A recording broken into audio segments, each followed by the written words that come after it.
Waterfront City Kota Pariaman. Pemerintah Kota Pariaman terus menggenjot pengembangan kawasan Waterfront City yang merupakan program unggulan masa kepemimpinan Wali Kota Pariaman Jenius Umar dan Wakil Wali Kota Pariaman Mardison Mahyudin. Waterfront City merupakan kawasan tepi laut atau bagian kota yang berbatasan dengan air dengan konsep pengembangannya di tepi pantai, sungai, ataupun danau. Kota Pariaman menjadi satu-satunya daerah yang memiliki konsep Waterfront City. Hal ini dikarenakan belum adanya kota ataupun kabupaten di Sumatera Barat yang menyulap bantaran sungainya menjadi daya tarik wisata. Untuk mewujudkan pembangunan Waterfront City tersebut, Pemkop Pariaman telah menyusun perencanaan menyeluruh terhadap 3 sungai besar di Kota Pariaman, yaitu Sungai Batang Pampar, Sungai Batang Mangor, dan Sungai Batang Mangguang. Ketiganya ditata bukan hanya sebagai saluran air dan pengendalian banjir, namun juga sebagai daya tarik wisata dan juga memiliki benefit untuk Kota Pariaman serta meningkatkan perekonomian masyarakat setempat. Selain kawasan Batang Mampan dan Talau Pawah Pariaman, Pemkop Pariaman juga sedang mengeput pembangunan jalan sepanjang 6 km di tepi aliran Sungai Batang Mangor, Kecamatan Pariaman Selatan, Kota Pariaman, yang dibangun tanpa adanya anggaran dari pemerintah. Pembukaan jalan Rp0 ini dilakukan dengan cara bergotong royong dengan melibatkan personil OPD Kota Pariaman dan seluruh masyarakat. Untuk membangun infrastruktur maupun perencanaan Waterfront City yang baik, diperlukan komitmen pemerintah daerah dalam hal penyediaan atau pembebasan lahan, sinergi dan koordinasi yang baik dengan para pihak pemangku kepentingan, baik di pusat maupun daerah. Juga peran serta masyarakat dalam membantu dan memelihara baik bangunan dan sungai ataupun tepian air yang ada. Dengan hadirnya Waterfront City, semoga Kota Pariaman bisa menjadi percontohan nasional untuk pembangunan kota tepi air. Seiring dengan gencarnya pembangunan yang dilakukan oleh Pemkop Pariaman.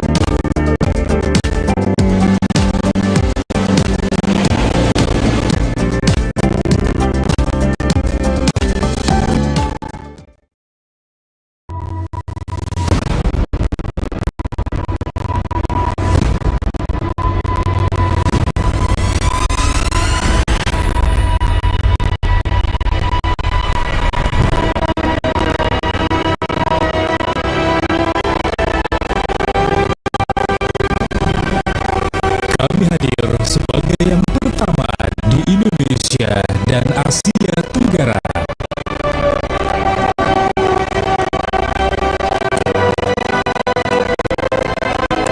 Satu abad lebih kami berkarya.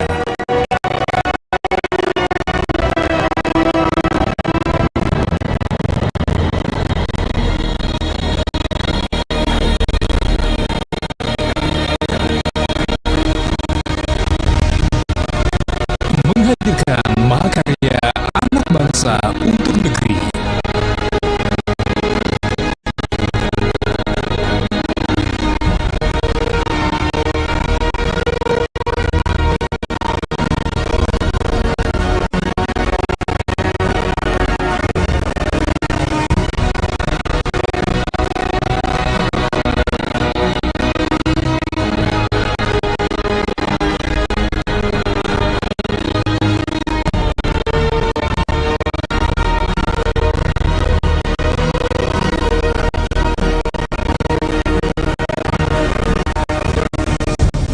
Sebagai perusahaan asli Indonesia, kami terus berkomitmen untuk memberikan produk dengan kualitas terbaik bagi pembangunan bangsa kini hingga nanti.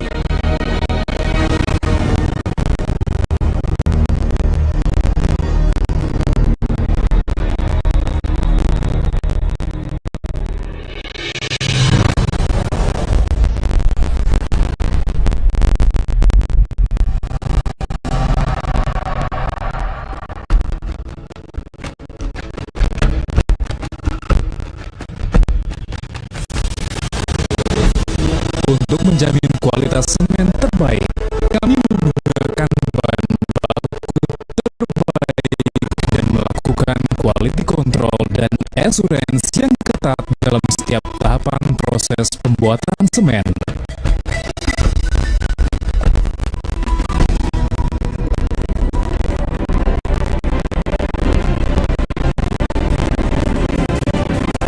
Sebagai perusahaan yang berpengalaman di industri ini, kami bertekad untuk selalu menjadi pionir dalam rekayasa engineering dan pengembangan industri persemenan nasional.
Kami selalu menyadari pentingnya menjaga kepercayaan Anda. Untuk itu, kami senantiasa menjaga kualitas produk melalui penerapan sistem manajemen mutu berstandar internasional ISO 9001 yang diaplikasikan dengan konsisten, serta SDM yang profesional dan didukung dengan peralatan yang canggih.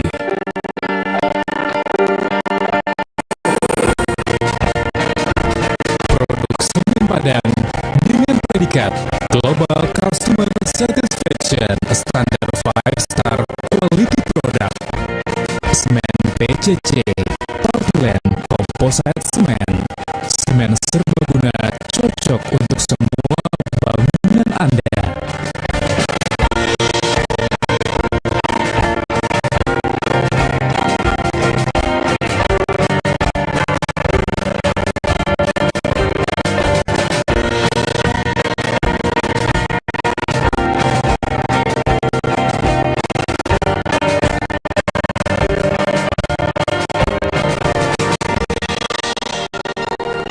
Dengan strategi pemasaran terpadu dari utara Pulau Sumatera yang didukung oleh jaringan distribusi darat dan laut,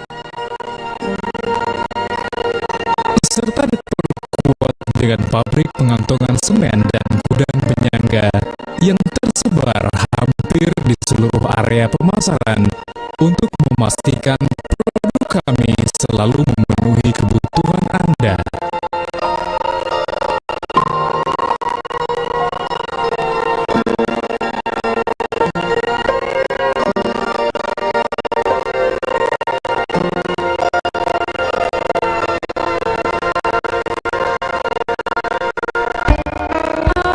Sebagai pelaku bisnis industri semen yang besar, kami tidak hanya mencukupi permintaan semen domestik, tapi juga permintaan semen di Asia, Australia, Afrika, bahkan Amerika. Dalam mewujudkan visi kami menjadi perusahaan persemenan yang handal, unggul, dan berwawasan lingkungan di Indonesia bagian Barat dan Asia Tenggara, kami menjalankan sistem pengelolaan lingkungan ISO 14001 serta program-program Clean Development Mechanism. Teknologi yang ramah lingkungan, Waste Heat Recovery Power Generation, merupakan upaya inovatif dalam meningkatkan efisiensi penggunaan energi. Inovasi teknologi ini mampu memanfaatkan gas panas yang terbuang menjadi sumber pembangkit tenaga listrik, meraih beberapa penghargaan tingkat nasional maupun internasional, di antaranya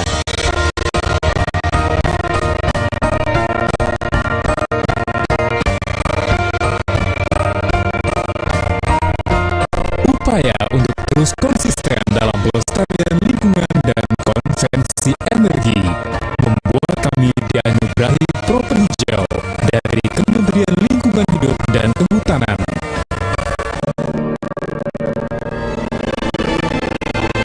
PT Semen Padang sebagai bagian dari SIG yang merupakan badan usaha milik negara tidak hanya berkontribusi untuk menambah kas negara, tetapi juga berkontribusi langsung kepada masyarakat Indonesia melalui program-program Corporate Social Responsibility. Dengan tema Basinergi Membangun Nagari, berpedoman pada ISO 26000 SR.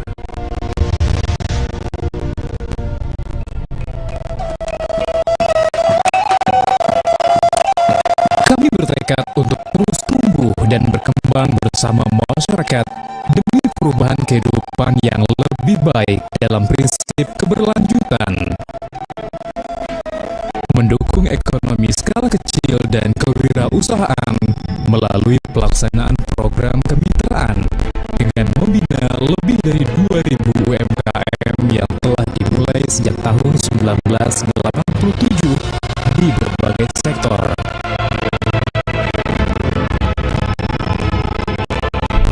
Bantuan pendidikan dan pelatihan,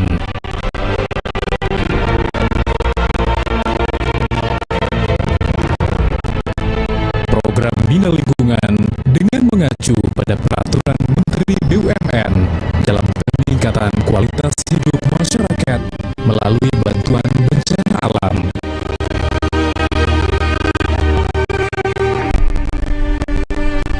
Bantuan pengembangan sarana dan prasarana umum. Bantuan sarana ibadah.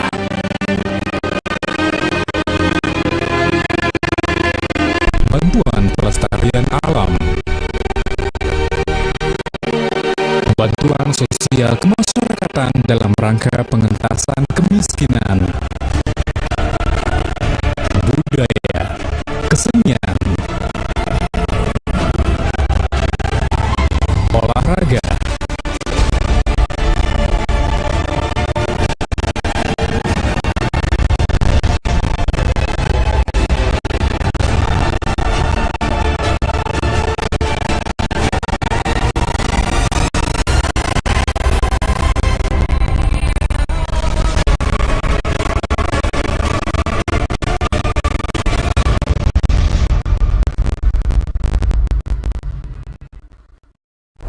sejumlah daerah di Sumatera Barat kami kunjungi dalam acara roadshow relaunching tribunpadang.com. Mulai dari Payakumbuh, Bukit Tinggi, Padang Panjang, Pariaman, Sawah Lunto, hingga Kota Padang. Dua tim pun diturunkan dalam roadshow jelang relaunching tribunpadang.com. Tim pertama digawangi oleh Direktur Pemberitaan Tribun Network. Hai, sekarang sudah jam 1:30 alias setengah 2 dini hari. Kita akan berangkat ke Sumatera Barat, ke Kota Padang, tapi mampir dulu ke Payakumbuh.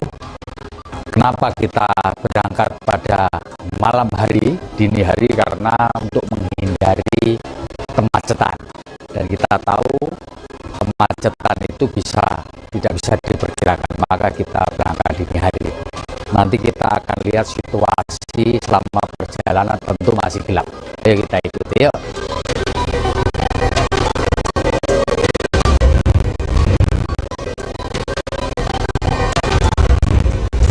Tim yang bergerak dari Pekanbaru menggunakan jalur darat menemui Wali Kota Payakumbuh, Riza Palepi, Selasa 2 Agustus 2022.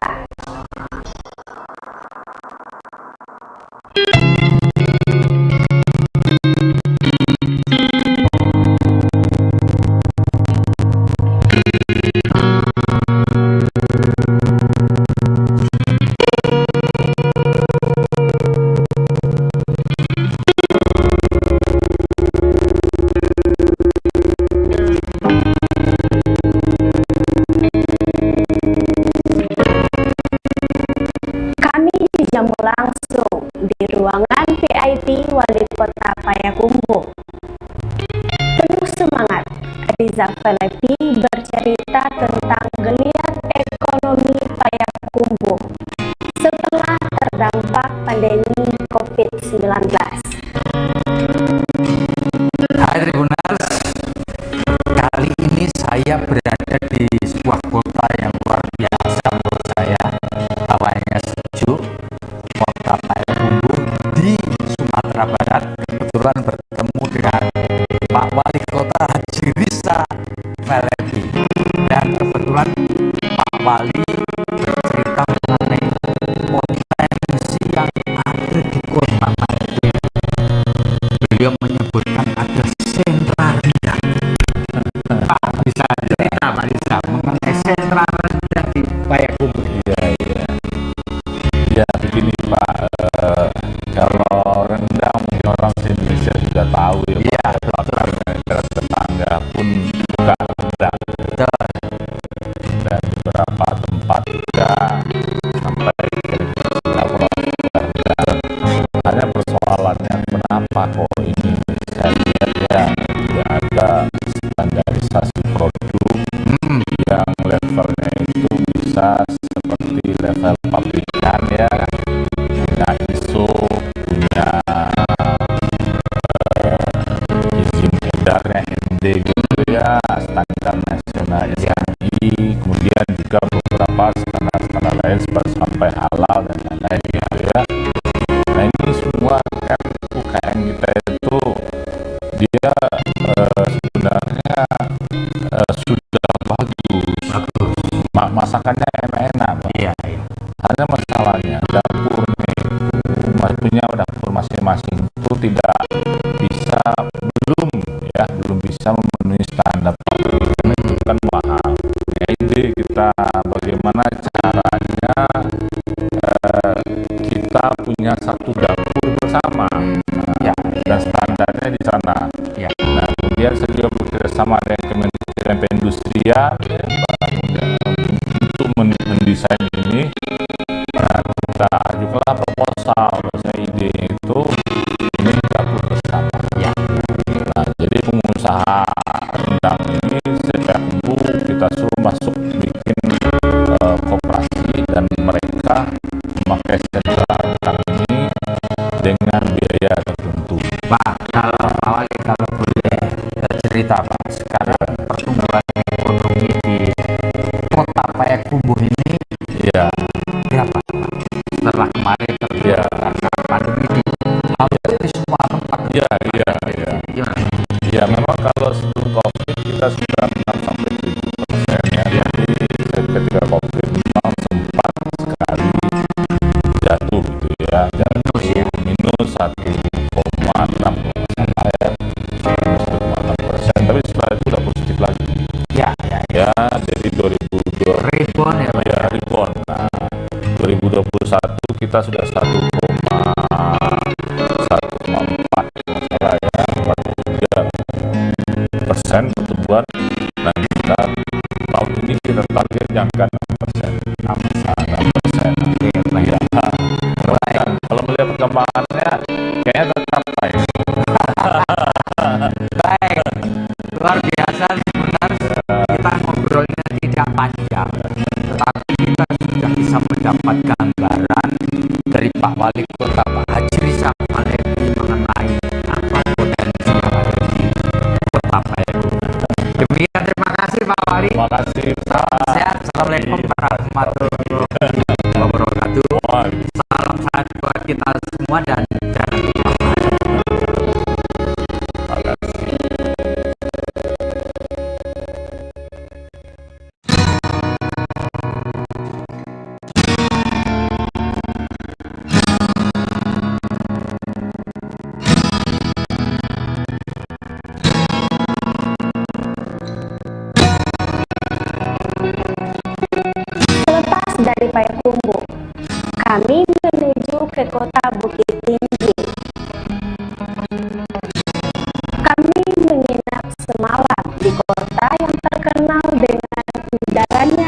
sejuk ini.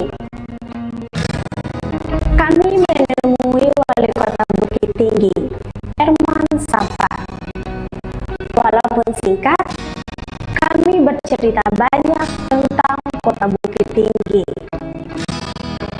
Kali ini saya berada di kota sejuk, Kota Bukit Tinggi di Sumatera Barat. Dan saya sudah bersama dengan Pak Wali Kota Bukit Tinggi, Pak Haji Herman Safar, sarjana hukum. Pak Wali, mohon izin bisa cerita nggak? Kira-kira kalau kita pergi ke Bukit Tinggi, apa yang harus kita kunjungi, Pak Wali?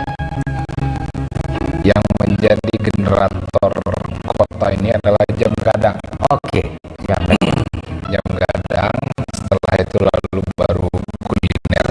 Nah, memang ke Sumatera Barat kalau tidak ke Bukit Tinggi belum mencicipi kuliner asli, berarti nggak afdol ya? belum ke Sumatera Barat. Oke, iya. Jadi simbolnya adalah jam gadang dan kulinernya. Nah, selain itu potensi yang ada di Kota Bukit Tinggi ini, Pak Wali, selain jam gadang itu apa lagi? Yang pasti kota Bukit Tinggi ini titik temu beberapa orang yang haus dengan hiburan Ya, di Sumatera Barat dan juga daerah Riau dan Jambi. Weekend itu ketemu di sini. Pastinya potensi market inilah yang peluang bagi seluruh pelaku usaha ya, menjual produk-produk asli buatan lokal atau hanya sebatas sebagai reseller gitu. kalau boleh saya tahu, Pak Wali, produk lokal yang paling diunggulkan di wilayah Kota Bukit Tinggi ini apa? Kalau kain Ya, fashion itu adalah kain kerancang. kain kerancang. Kain kerancang Kerancang bisa dijelaskan. kerancang itu banyak dipakai untuk menjadi produk mukena. Oke, Itu terbaik. ya, Seluruh pejabat yang masuk ke sini, pejabat nasional, hampir semuanya ibu-ibunya mencari mukena kerancang ini. ya, ya, ya. Dia premium produk. Produk yang dibikin oleh kelompok-kelompok UKM Ya. ini ya. Pakai tangan, Oh, pakai handmade ya. handmade. Ya, ini luar biasa. Jadi kalau datang ke Sumatera Barat, saya mengulang, rasanya nggak lengkap atau kurang afdol kalau tidak berkunjung ke Kota Bukit Tinggi. Jadi kalau ke Sumatera Barat, mampir ke Bukit Tinggi, nonton jam gadang dan nikmati kuliner. Gitu ya, Bos. Demikian ngobrol singkat kita dengan Pak Herman Safar, Wali Kota Bukit Tinggi. Bertemu lagi nanti ketika kita keliling di wilayah lain di Sumatera Barat. Saya pamit undur diri. Assalamualaikum warahmatullahi wabarakatuh. Perjalanan pun kami lanjutkan menuju Kota Padang Panjang. Berbeda dengan dua kota sebelumnya, di Kota Serambi Mekah ini kami dijamu di rumah makan Pak Datur. Tak perlu menunggu waktu lama. Tim pun bersua dengan Wali Kota Padang Panjang, Fadli Amran.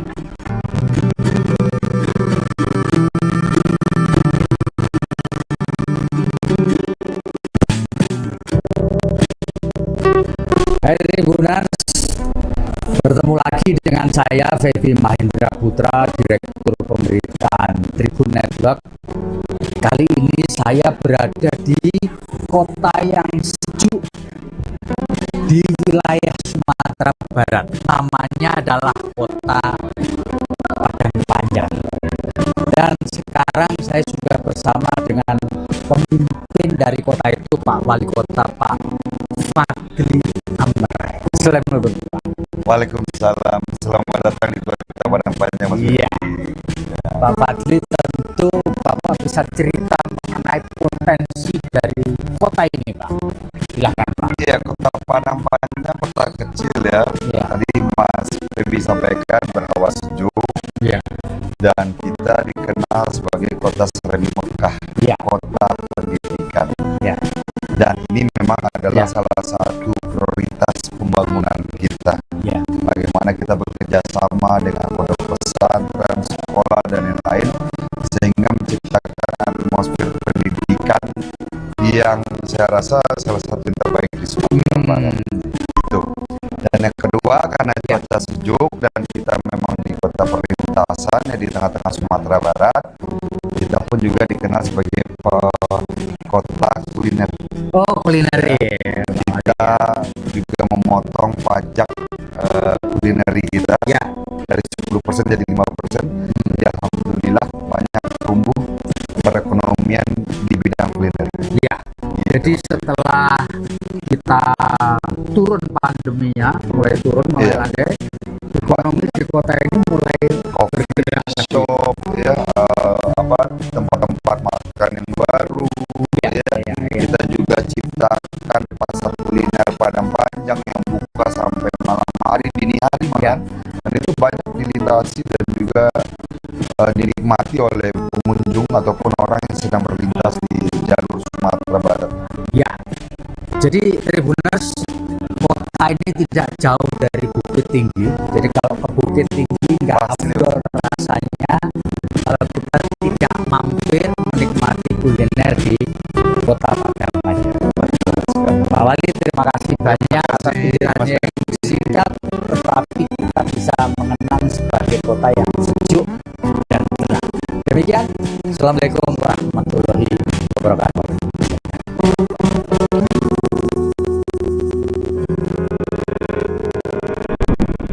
Selepas berjumpa Wali Kota Padang Panjang, kami pun melanjutkan perjalanan kami menuju Kota Padang. Tak lupa, kami berhenti di Lembah Anai. Kami menikmati suasana air terjun di perlintasan Kota Bukit Tinggi Padang ini. Ya, kita sekarang lagi berada di air terjun Anai, Lembah Anai di Padang Panjang, Sumatera Barat. Terkenal karena letaknya berada di pinggir jalan persis. Jadi sepanjang jalan ini nanti mata airnya akan dipakai untuk kolam-kolam renang tradisional. Bisa kelihatan airnya terus mengalir dan ini kayak hujan. Jadi kalau Anda mau dari Padang ke Bukit Tinggi pasti melewati daerah ini. Demikian puas balik. Kita saksikan ya, mantap.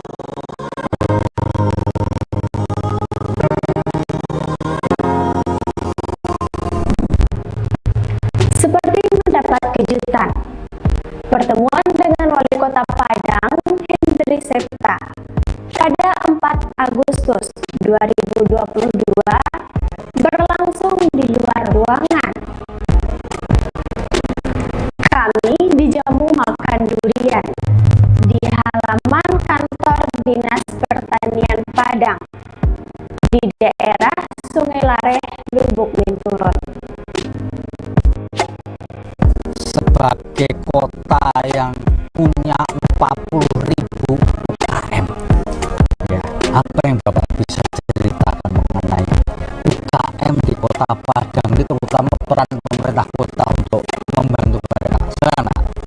Baik, pertama selamat siang ya, buat semua pemirsa Tribun Ya, Network di mana saja berada. Terima kasih Pak Febi ya, yang telah memberikan saya kesempatan untuk bisa memberi memberitahukan para pejuang UMKM kita di Kota Padang yang alhamdulillah mereka semualah yang menguatkan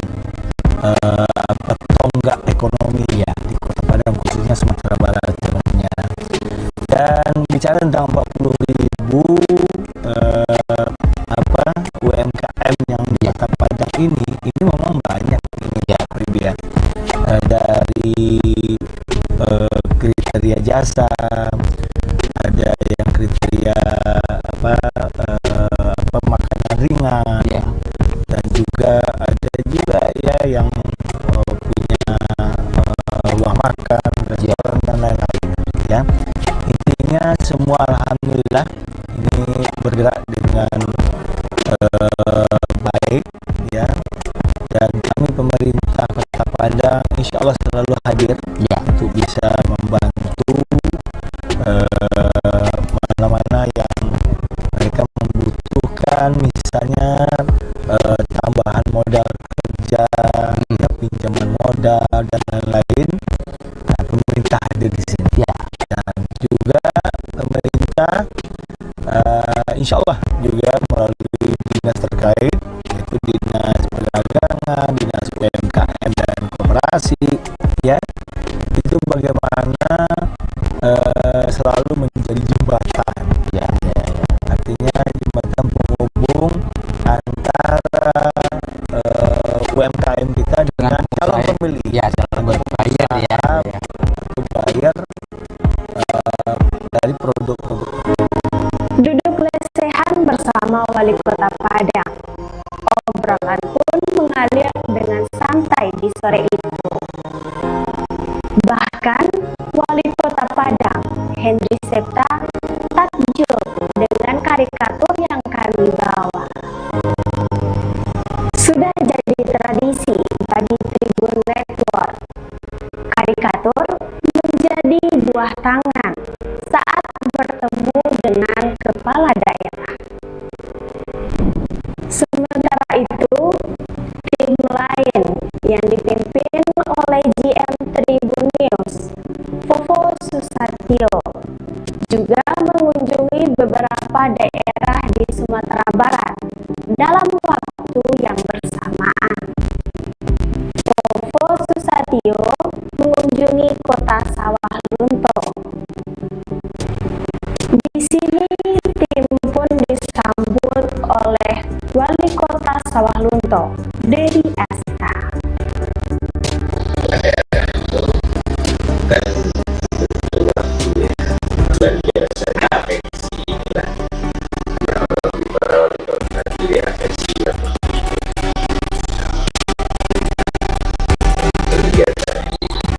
Selesai audiensi dengan Dedi Aska, kami pun diajak Kasubag Humas Pemko Sawah Lunto mengunjungi lubang tambang Mbah Suro. Ini merupakan salah satu objek andalan di Kota Sawah Lunto yang ditetapkan UNESCO sebagai World Heritage atau salah satu warisan dunia. Ini kalau pakaian bisa rusak kadar asamnya tinggi.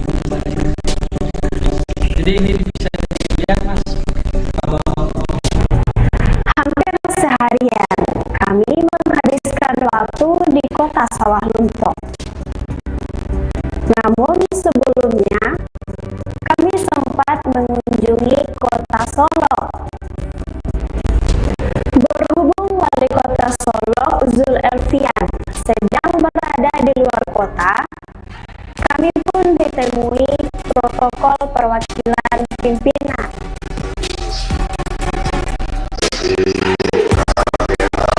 Masih memungkinkan, seandainya masih memungkinkan untuk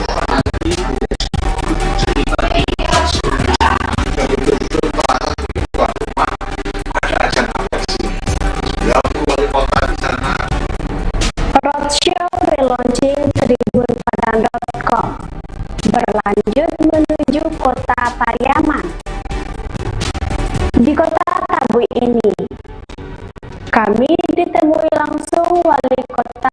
Pariaman, Bapak Jenius Umar. Jenius Umar bercerita banyak tentang agenda yang sedang berlangsung di Kota Tabui ini.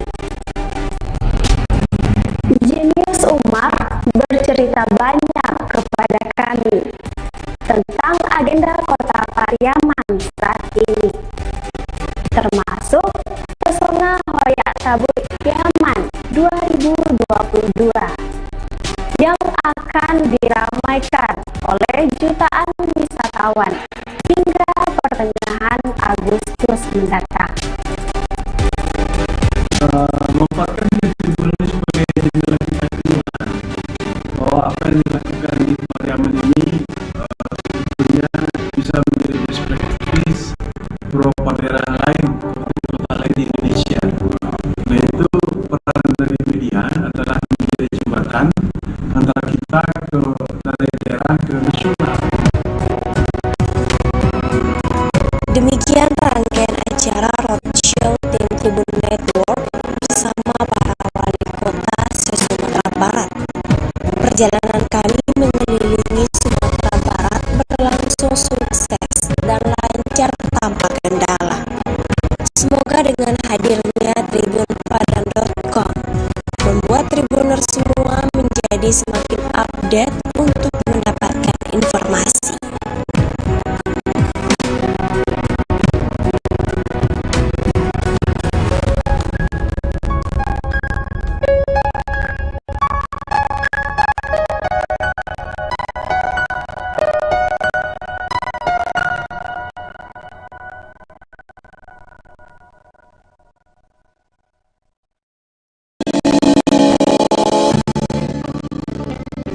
Waterfront City Kota Pariaman.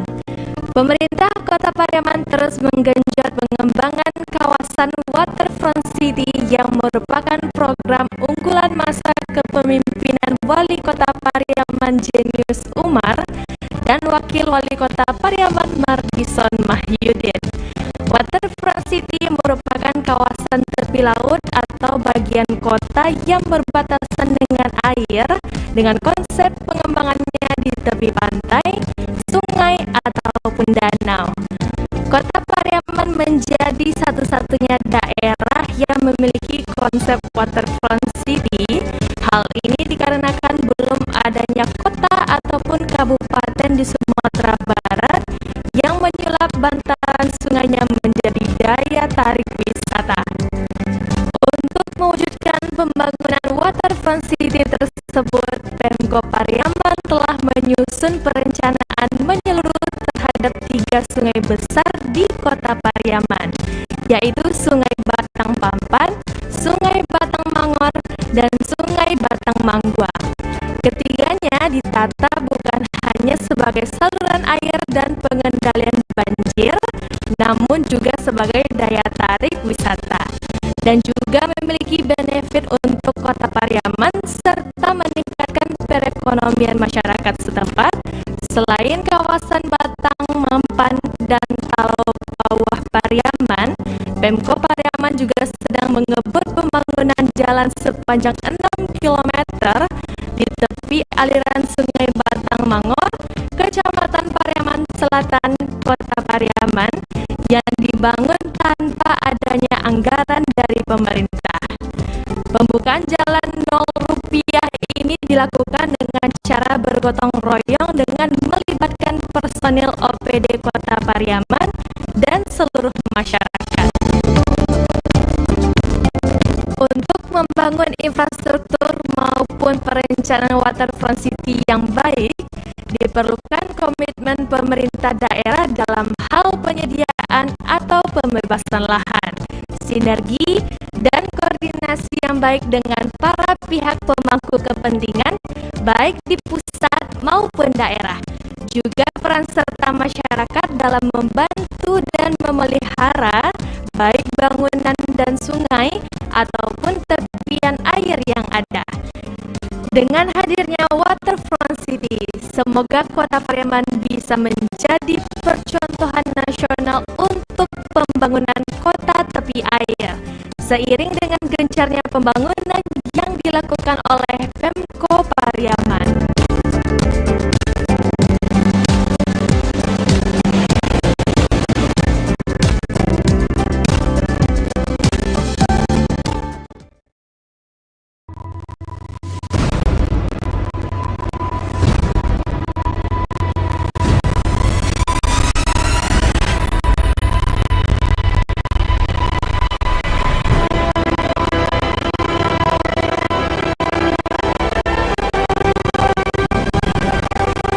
hadir sebagai yang pertama di Indonesia dan Asia Tenggara.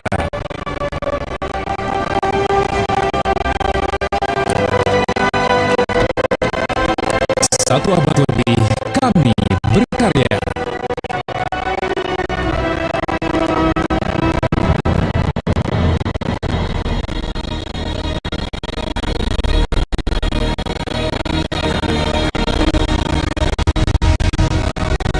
Menghadirkan mahakarya anak bangsa untuk negeri.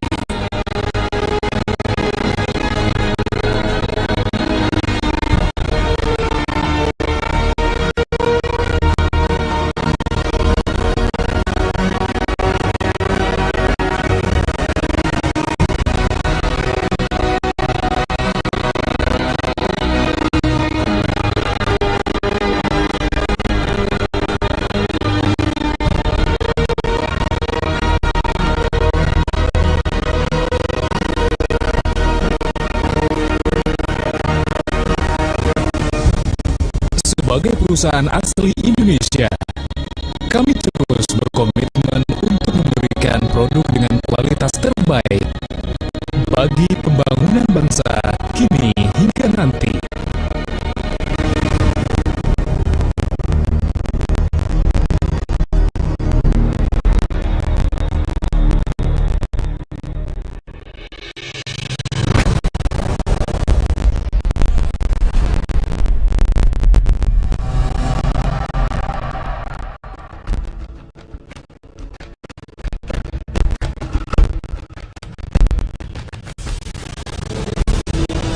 Menjamin kualitas semen terbaik, kami menggunakan bahan baku terbaik dan melakukan quality control dan assurance yang ketat dalam setiap tahapan proses pembuatan semen.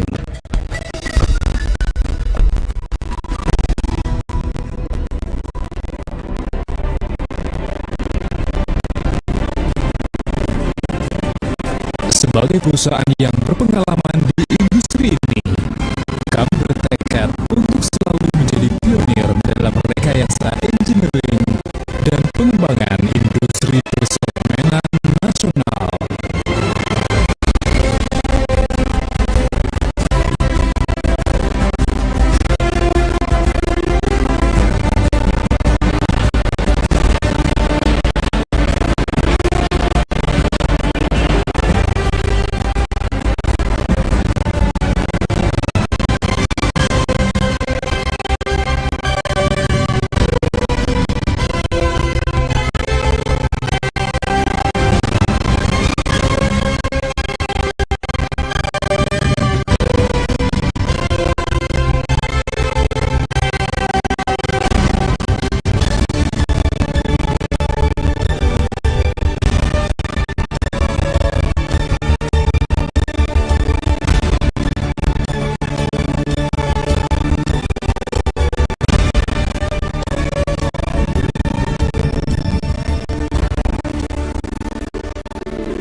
Selalu menyadari pentingnya menjaga kepercayaan Anda.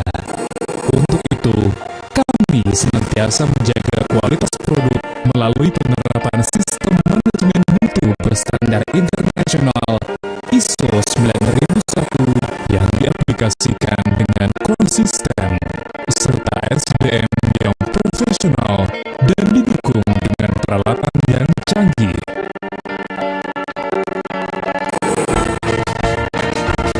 Produk semen Padang dengan predikat Global Customer Satisfaction Standard 5-Star Quality Product. Semen PCC, Portland Composite Composite Semen. Semen serbaguna cocok untuk semua bangunan Anda.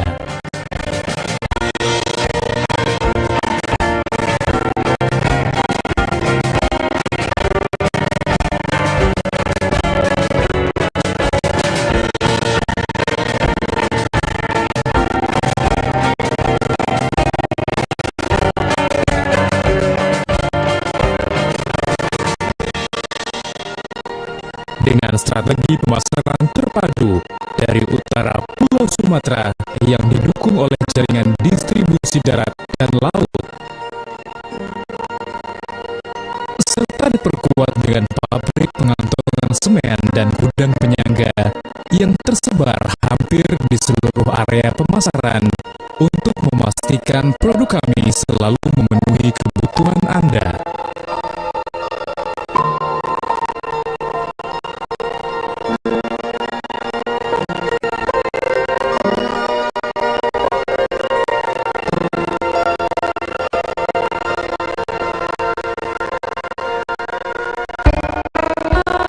Sebagai pelaku bisnis industri semen yang besar, kami tidak hanya mencukupi permintaan semen domestik, tapi juga permintaan semen di Asia, Australia, Afrika, bahkan Amerika.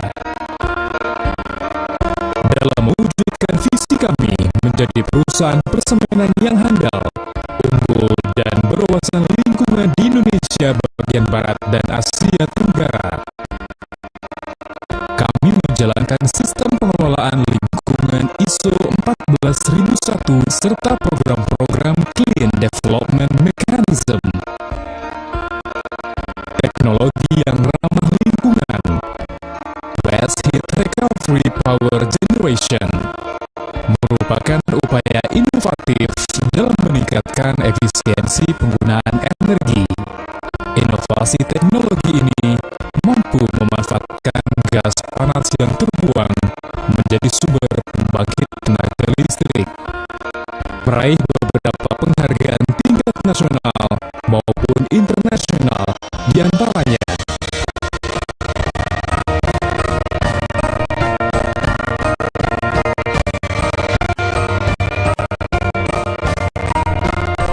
upaya untuk terus konsisten dalam pelestarian lingkungan dan konvensi energi membuat kami dianugerahi Proper Hijau dari Kementerian Lingkungan Hidup dan Kehutanan.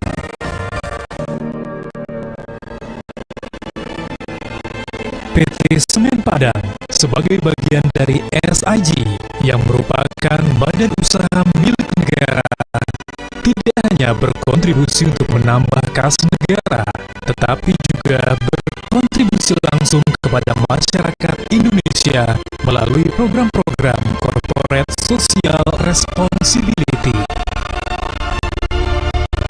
Dengan tema Basinergi Membangun Nagari, berpedoman pada ISO 26000 SR.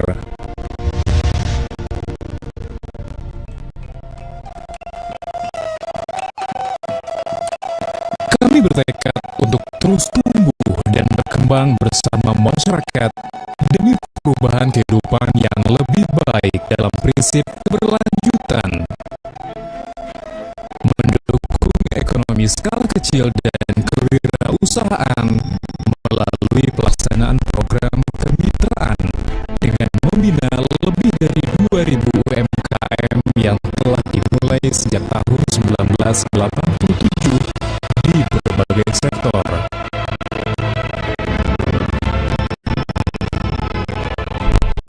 Bantuan pendidikan dan pelatihan,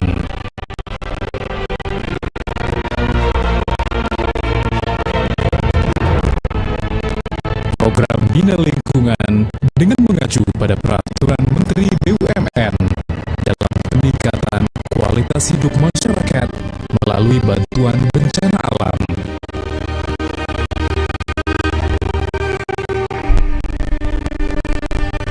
Bantuan pengembangan sarana dan prasarana umum, bantuan sarana ibadah,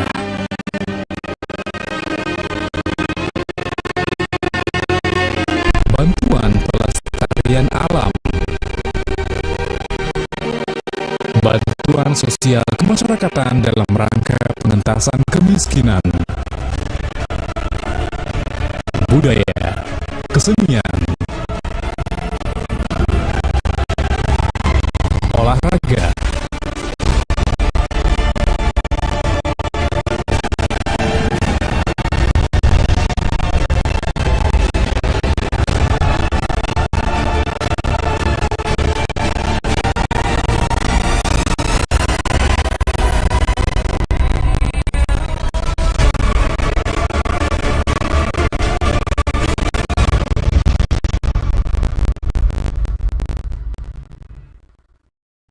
Sejumlah daerah di Sumatera Barat kami kunjungi dalam acara roadshow relaunching tribunpadang.com. Mulai dari Payakumbuh, Bukit Tinggi, Padang Panjang, Pariaman, hingga tribunpadang.com. Tim pertama digawangi oleh Direktur Pemberitaan Tribun Network. Hai, sekarang sudah jam 1:30 alias setengah 2 dini hari. Kita akan berangkat ke Sumatera Barat, ke Kota Padang, tapi mampir dulu ke Payakumbuh. Kenapa kita berangkat pada malam hari, dini hari? Karena untuk menghindari kemacetan. Dan kita tahu kemacetan itu tidak bisa diperkirakan, maka kita berangkat dini hari. Nanti kita akan lihat situasi selama perjalanan, tentu masih gelap. Ayo kita ikuti yuk.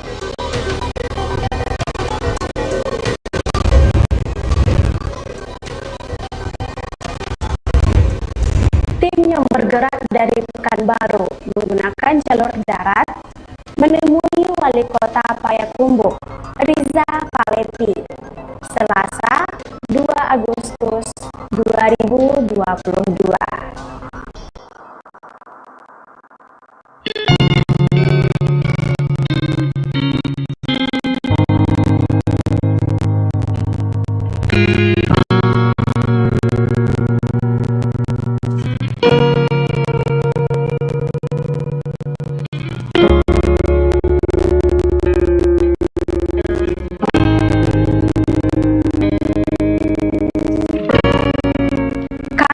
Jamu langsung di ruangan VIP Wali Kota Payakumbuh.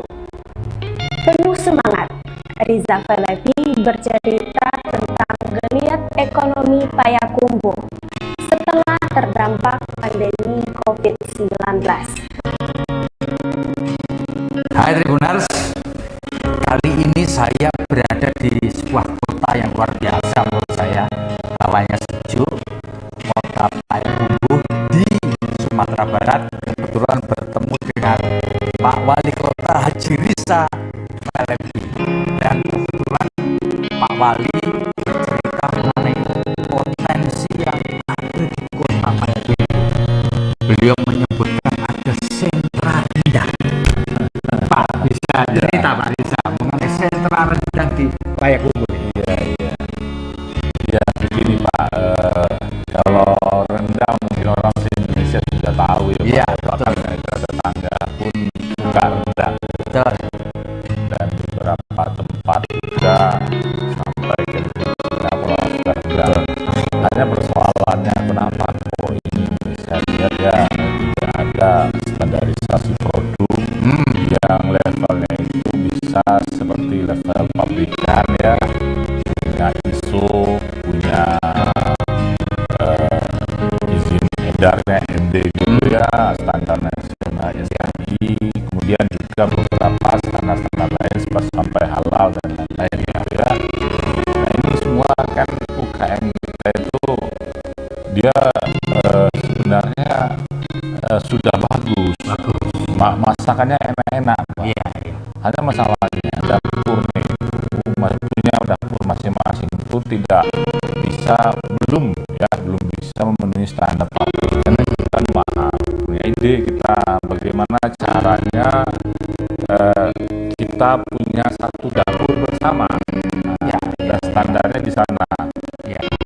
kemudian saya juga bekerjasama dengan Kementerian Perindustrian ya, untuk mendesain ini. Nah, kita ajukanlah proposal, saya ide itu ini dapur bersama. Nah, jadi pengusaha rendang ini saya tunggu kita suruh masuk bikin koperasi dan mereka memakai sentra rendang ini dengan biaya tertentu. Pak, kalau Pak Wali kalau boleh cerita Pak, sekarang pertumbuhan ekonomi di kota Payakumbuh ini Ya, berapa Pak? Setelah kemarin karena pandemi ini hampir di semua tempat. iya. Gimana? Ya, memang kalau sebelum COVID kita sudah 6 sampai 7% ya. Ya. Jadi ketika COVID memang sempat sekali jatuh gitu ya. Minus ya? Minus 1,6 ya. 1,6%. Tapi setelah itu sudah positif lagi. Ya, jadi 2020 Rebound ya Pak? ya rebound. Nah, 2021 kita sudah 1,4 kalau salah ya, 43% pertumbuhan, dan kita tahun ini kita target yang ke 6%. 6%. Ya, mudah-mudahan kalau melihat perkembangannya kayaknya tercapai. Baik, luar biasa nih benar.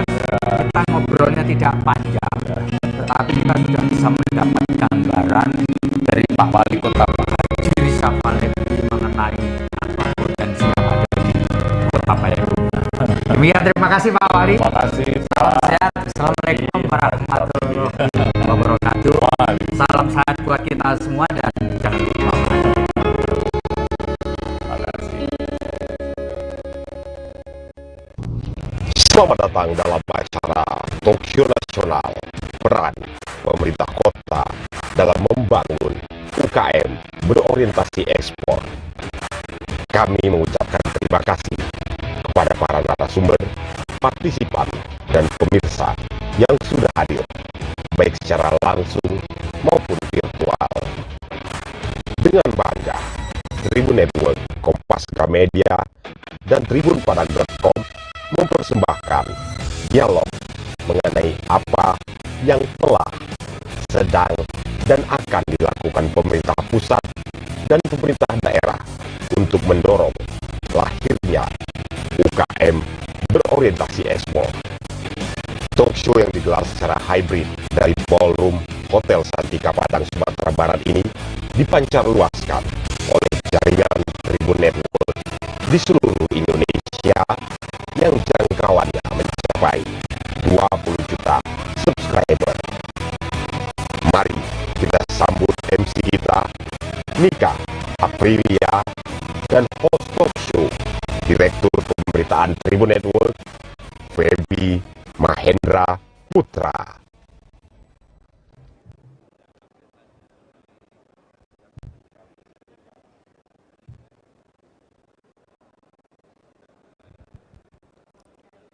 Assalamualaikum warahmatullahi wabarakatuh.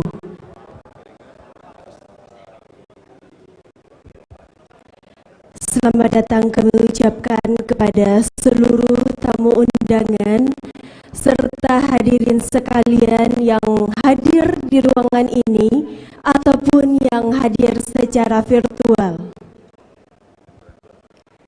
Kami ucapkan selamat bergabung dalam acara Talkshow Nasional dengan tema Peran Pemerintah Kota dalam Membangun UKM Berorientasi Ekspor.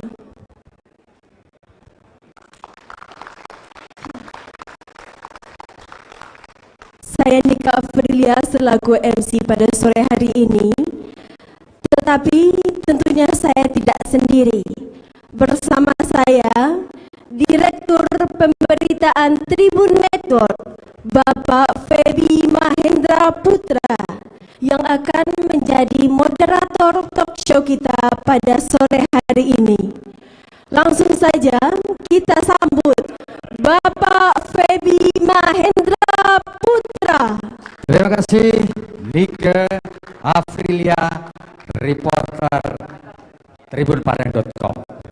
Ke Payakumbuh membeli bumbu. cakep. Bumbu gulai untuk masakan. Selamat datang Bapak dan Ibu. Terima kasih kami ucapkan. Tepuk tangan dong. Ambil rambutan pakai galah. Galah panjang dari bambu. Saya aturkan salam dan sembah teratur pada Bapak dan Ibu. Assalamualaikum warahmatullahi wabarakatuh. Salam damai sejahtera buat kita semua. Swastiastu, namo buddhaya, dan salam kebajikan. Saya Febi Mahendra Putra, Direktur Pemberitaan Tribun Network. Sungguh berbahagia pada kesempatan kali ini bisa menjadi moderator dalam acara peran pemerintah kota dalam membangun UKM berorientasi ekspor yang akan menghadirkan para pembicara baik dari Jakarta maupun dari pemerintah kota mewakili Sumatera Barat dan seluruh Indonesia. Dan saya menemani Nika Aprilia. Tentu kepingin menyapa satu persatu Bapak Ibu sekalian, terima kasih sudah hadir. Dan sebagian saya sudah bertemu kemarin, Pak Wali Kota Payakumbuh, Pak Dani Pomanto, Pak di Sawah Lunto, Pak, kita sudah bertemu. Terima kasih atas kehadiran. Mari kita sapa. Baik Bapak, kita sapa dulu tamu undangan kita pada sore hari ini. Yang kami hormati Menteri UKM dan Koperasi Bapak Teten Mas Duki, selamat bergabung Bapak. Menteri Perdagangan Bapak Zulkifli Hasan, Gubernur Sumatera Barat Bapak Mahyaldi Ansarullah, Wali Kota Padang Bapak Henry Septa, Wali Kota Bukit Tinggi Bapak Erman Safar. Ada siapa lagi Bapak? Ada Wali Kota Bapak Padang Panjang Bapak Fadli Amran, tapi saya lihat belum ada, on the way, Pak Fadli Amran. Lalu kemudian Pak Wali Kota Pariaman Bapak Genio Sumar, terima kasih Pak. Lalu ada Pak Wali Kota Payakumbuh, ini Pak Risa Walebi, terima kasih sudah hadir Pak Risa. Lalu kemudian ada Bapak Wali Kota Sawah Lunto Bapak Dery Asta, terima kasih Pak Dery. Selamat siang, Assalamualaikum. Ada Wali Kota Solok Bapak Zul Elvian, beliau tidak bisa hadir, tapi menitipkan salam buat kita karena beliau lagi ada di Jakarta. Lalu ada Pak Wali Kota Medan Bapak Bobi Nasution, beliau tidak bisa hadir secara fisik tapi beliau sudah mengirimkan video kepada kami. Lalu ada Pak Bima Arya Sugiarto, beliau akan mengikuti acara ini secara virtual. Lalu ada Pak Wali Kota Makassar Bapak Muhammad Ramdan Pomanto, Pak Dani, terima kasih banget sudah hadir di ruang kita kali ini. Siapa lagi nih Kak? Kemudian dosen Fakultas Ekonomi Universitas Andalas Ibu Sari Lenggogeni, selamat bergabung Ibu. Terima kasih Ibu Sari, luar biasa Ibu. Kemudian pakar marketplace digital Bapak Dr. Insinyur Yul Hafizar, Ketua Ikatan Ahli Informatika Indonesia Sumatera Barat, selamat bergabung Bapak. Dan juga di tengah-tengah kita semua sudah hadir Direktur Keuangan dan Umum PT Semen Padang Bapak Oktaweri. Terima kasih. Kepala Humas Semen Padang Ibu Nur Anita. Kepala Bidang Komunikasi Semen Padang Ibu Dina Armidia. Kemudian siapa lagi Bapak? Ya, tentu dari Tribun Network ada bos saya ini, Pak CEO Tribun Network, Pak Dalandai. Mohon izin Pak untuk bisa berdiri Pak. Nah ini Pak Dalandai, CEO Tribun Network, tepuk tangan buat beliau.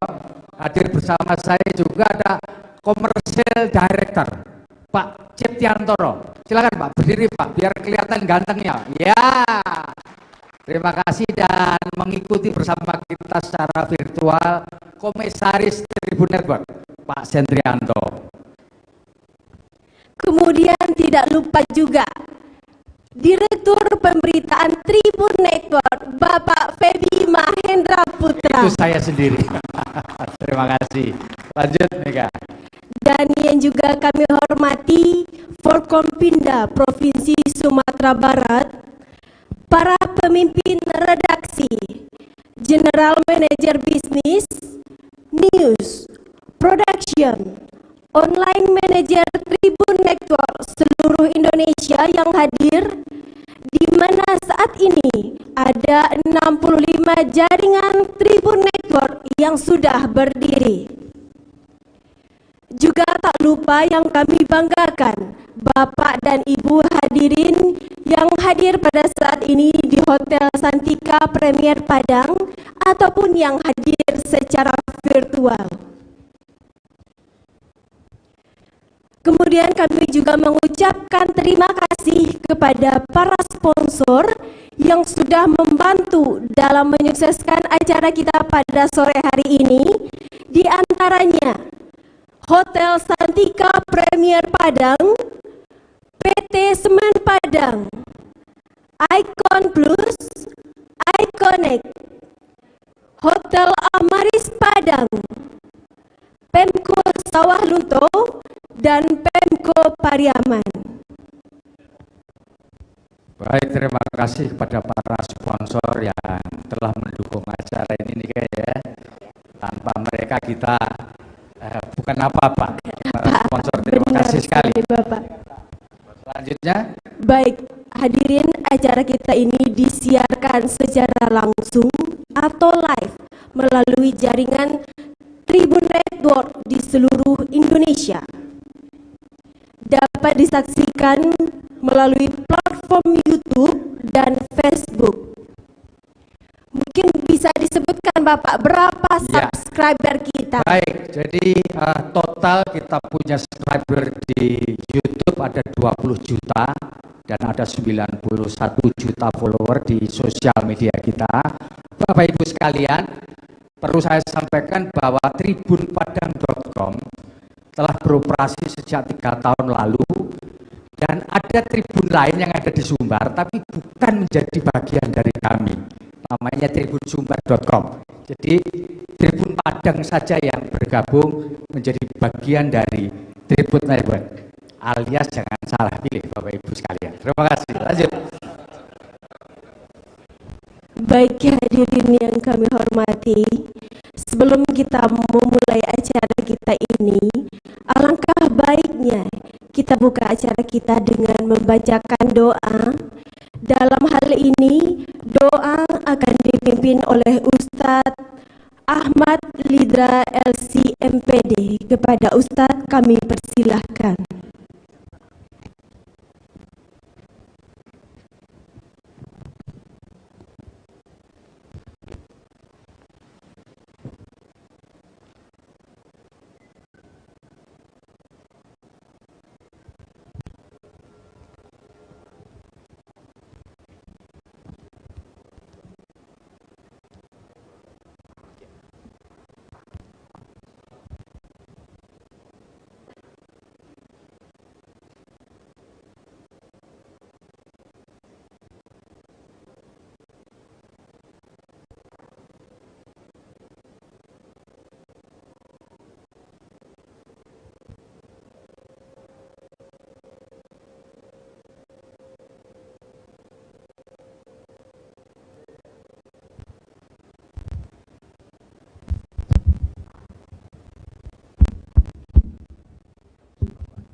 Assalamualaikum warahmatullahi wabarakatuh. Waalaikumsalam. Bapak Ibu hadirin hadirat, mari sejenak kita berdoa kepada Allah Subhanahu wa taala, diawali dengan istighfar. Astaghfirullahalazim, astaghfirullahalazim, astaghfirullahalazim. Al-Fatihah. A'udzubillahi minasyaitonir rajim. Bismillahirrahmanirrahim.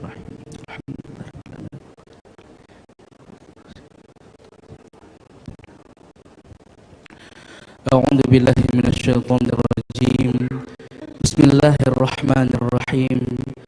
حمدا ناعمين حمدا شاكرين حمدا يوافي نعمه ويكافئ مزيده اللهم لك الحمد بما خلقتنا ولك الحمد بما رزقتنا ولك الحمد بما هديتنا اللهم لك الحمد بالإسلام ولك الحمد بالإيمان ولك الحمد بالقرآن فلك الحمد على ذلك حمدا كثيرا فلك الحمد حتى ترضى ولك الحمد إذا رضيت ولك الحمد بعد الرضا ربنا لا نحصي ثناء عليك أنت كما أثنيت على نفسك اللهم صل وسلم على سيدنا محمد وعلى آله وصحبه أجمعين اللهم إنا نسألك بأن لك الحمد لا إله إلا أنت الحنان أنت المنان بديع السماوات والأرض يا ذا الجلال والإكرام اللهم إنا نسألك بأننا نشهد أنك أنت الله لا إله إلا أنت الأحد الصمد لم يلد ولم يولد ولم يكن له كفوا أحد يا ودود يا ذا العرش المجيد يا فعال لما يريد نسألك بعزتك التي لا ترام وبملكك الذي لا يضام وبنورك الذي ملء الأركان عرشك أن تجعل جمعنا جمعا مرحوما وتفرقنا بعده تفرقا معصوما ولا تجعل أحدا فينا ومعنا شقيا ولا محروما يا الله kami bersyukur kepadamu karena engkau telah menciptakan kami karena engkau telah memberi rezeki kami karena engkau telah memberi kami hidayah karena engkau telah mencukupkan kami karena engkau telah menjadikan kami muslim dan mukmin karena engkau telah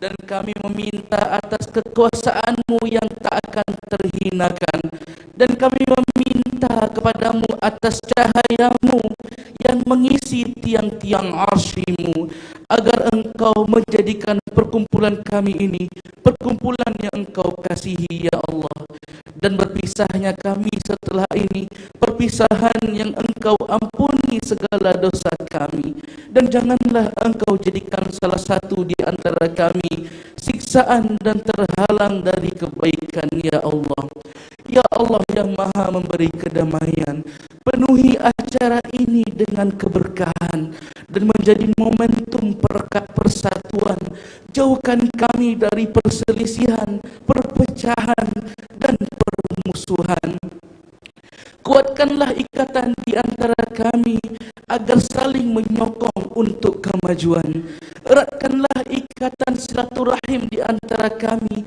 agar menjaga persaudaraan dan saling mengingatkan dalam kebaikan ya Allah ya Rabbana tempat kami kembali ampunkanlah segala dosa kami dosa orang tua kami dosa guru-guru kami dan dosa pemimpin kami dan pendahulu kami terimalah amal soleh kami sebagai bekal untuk menjadi penghuni surgamu nanti ya Allah cinta dan rahmat-Mu tiada bertepi lindungilah dan berkahilah negeri kami kabulkanlah doa dan permohonan ini Rabbana atina fid dunya hasanah wa fil akhirati hasanah wa qina adzaban nar bi fadli subhana rabbika rabbil izzati amma yasifun wa salamun alal mursalin walhamdulillahi rabbil alamin. Assalamualaikum warahmatullahi wabarakatuh. Waalaikumsalam.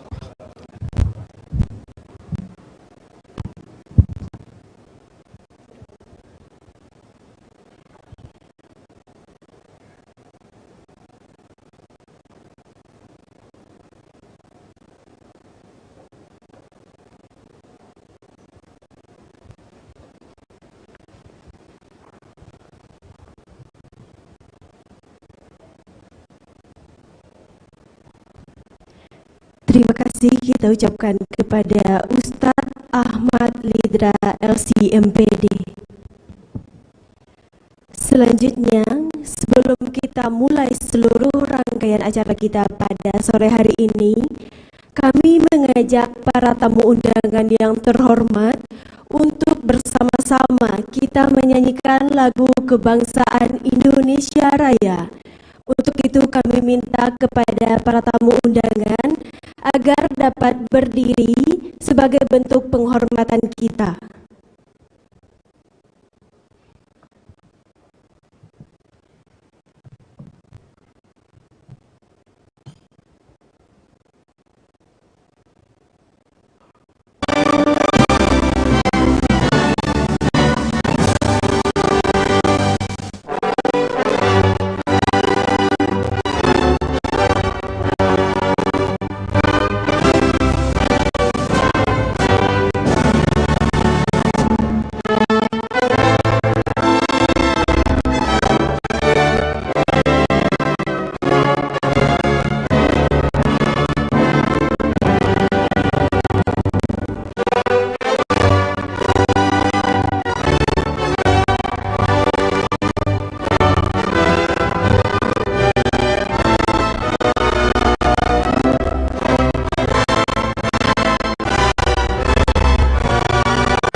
Hadirin kami persilahkan untuk duduk kembali.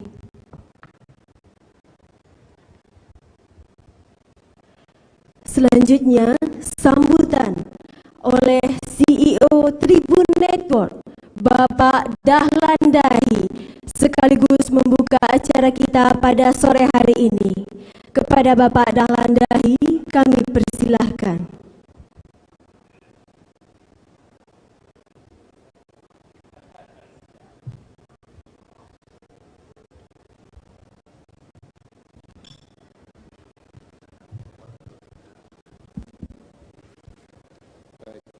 Bismillahirrahmanirrahim. Assalamualaikum warahmatullahi wabarakatuh. Waalaikumsalam. Pak Teten, Bapak Menteri Koperasi dan UKM yang kami hormati, Pak Menteri Perdagangan atau yang mewakili, Pak Gubernur yang kami hormati, Bapak Wali Kota Bogor, Pak Bima Arya. Saya screen-nya nggak kelihatan ya. Tuh, lihat. Beliau juga sekaligus sebagai Ketua APEXI. Jadi sebelum acara APEXI kami sempat meeting online dan beliau mengundang Tribun untuk ikut berpartisipasi dalam acara APEXI dan ini adalah rangkaiannya. Terima kasih Pak Bima. Kemudian Pak Wali Kota Padang Panjang, Pak Fadli, yang terhormat Pak Wali Kota Pariaman, Pak Jenius Umar, terima kasih atas bantuannya juga sehingga acara ini terselenggara. Bapak Wali Kota Padang, Pak Henry Septa, Pasar, Pak Dani. Ini kawan baik Pak, sama-sama tumbuh dulu waktu saya masih jadi wartawan dan masih jadi wartawan sampai sekarang. Bapak Wali Kota Payakumbuh, Pak Riza, yang terhormat Bapak Wali Kota Sawalunto, Pak Dery, terima kasih juga. Bapak Wali Kota Bukit Tinggi, Pak Herman Safar, yang kami hormati juga. Ini ada Pak Okto, tetangga tempat duduk saya. Terima kasih Pak Okto, Direktur Keuangan dari Semen Ternasa ya. Terima kasih juga dari Bapak Pimpinan Semen Ternasa. Lalu Semen Padang Pak. Oh semen. Iya, Ternasa ada di sana Pak. Ini Padang. Ini Pak Dani langsung kaget kenapa Semen Ternasa ya. Ini misalnya Semen Padang. Ya. Mohon maaf Pak Okto ya. Lalu Pak Ainur ya, GM Hotel Santika. Ya, kebetulan Tribun itu Kompas Gramedia. Dan Kompas Gramedia ada Hotel Santika di sini, ada Hotel Amaris, dan ada toko buku Gramedia. Lalu Bapak Ibu pimpinan Forum Komunikasi Daerah. Kemudian saya ingin nyapa teman-teman saya yang hadir secara online, para pimpinan Tribun, para GM, para pemimpin redaksi, dan para manajer juga ikut menyaksikan acara ini. Bapak Ibu Sari, ini pembicara kita yang paling cantik nih. Ibu Sari kebetulan satu-satunya pembicara perempuan. Assalamualaikum Bu. Lalu ada juga Pak Yohefizar ya, beliau dosen informasi teknologi dari Politeknik sini. Baik, Bapak Ibu sekalian, Tribun Padang udah 3 tahun di sini. Kantor kami masih sementara, kami sedang cari kantor. Moga-moga bisa segera dapat sehingga kami bisa hadir secara permanen di sini. Dan ini termasuk kota yang terakhir, salah satu kota yang terakhir ya dari Tribun dalam usianya 20 tahun lebih. Di seluruh Indonesia kami ada sekitar 40-50an kantor, termasuk di Aceh mungkin Bapak dan Ibu di sana, ada Serambi Indonesia, itu udah koran 20 tahun lebih. Di Medan ada Tribun Medan, kemudian ini ada Mas Wira dari Tribun Bengkulu, 13 jam naik mobil ke sini. Lalu ada Bang Dayan, beliau naik mobil juga dari Pekanbaru, itu dari Tribun Pekanbaru. Mas Febi, saya Mas Cipto dari Jakarta. Lalu teman-teman kita dari Solo juga ikut dalam produksi acara ini. Terima kasih banyak. Baik, soal UMKM atau Small Medium Enterprise. Di bisnis digital kami lihat bahwa ada pemain-pemain teknologi yang sangat besar, tetapi sebenarnya ada jutaan atau puluhan juta pelaku usaha kecil menengah atau dikenal dengan SME ya, Small Medium Enterprise. Apa yang dibutuhkan oleh teman-teman SME? Mereka tidak butuh cara berproduksi dan cara memasarkan, tapi yang dibutuhkan adalah akses pada sumber daya manusia yang bagus, bagaimana mengelola marketingnya, bagaimana mengkonekkannya dengan digital. Jadi itu akses kepada sumber daya. Yang kedua adalah akses kepada permodalan atau finansial, sama yang ketiga adalah akses pada teknologi. Dari cara kami melihat 3 masalah pokok ini, Tribun mensponsori satu kegiatan yang namanya Lokal core. Local core itu adalah usaha kita untuk melihat startup-startup di daerah dan memberi mereka akses kepada teknologi, finansial, sama sumber daya manusia. Agak beda dengan di Jakarta, semua orang yang talented people ada di sana, termasuk dari luar negeri. Tapi begitu kita masuk ke daerah, bisnisnya seringkali kesulitan dengan tenaga yang handal. Ini saya rasa tantangan kita. Jadi kalau dari sisi kita di media, peran kita adalah bagaimana memberi akses kepada semua usaha kecil menengah di daerah untuk mendapatkan panggung di media. Itu salah satu tantangan strategis kita, ya. Dan Pak dosen nanti bisa menjelaskan lebih baik. Ya, tadi udah diskusi sebentar bagaimana kita dengan misalnya Universitas Andalas atau Politeknik, kita sama-sama menjelaskan how to, ya, supaya usaha kecil menengah segera terkoneksi ke digital untuk mendapatkan market yang lebih besar. Semoga bantuan kecil ini bisa ikut memperkuat atau bisa memberikan kontribusi bagi Sumatera Barat.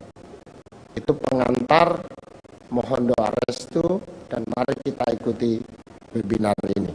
Terima kasih. Assalamualaikum warahmatullahi wabarakatuh. Waalaikumsalam.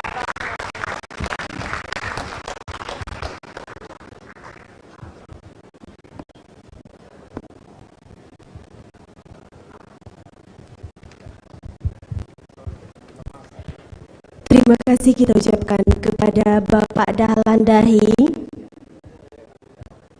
Baik hadirin yang kami hormati, kita masuk kepada acara inti pada sore hari ini.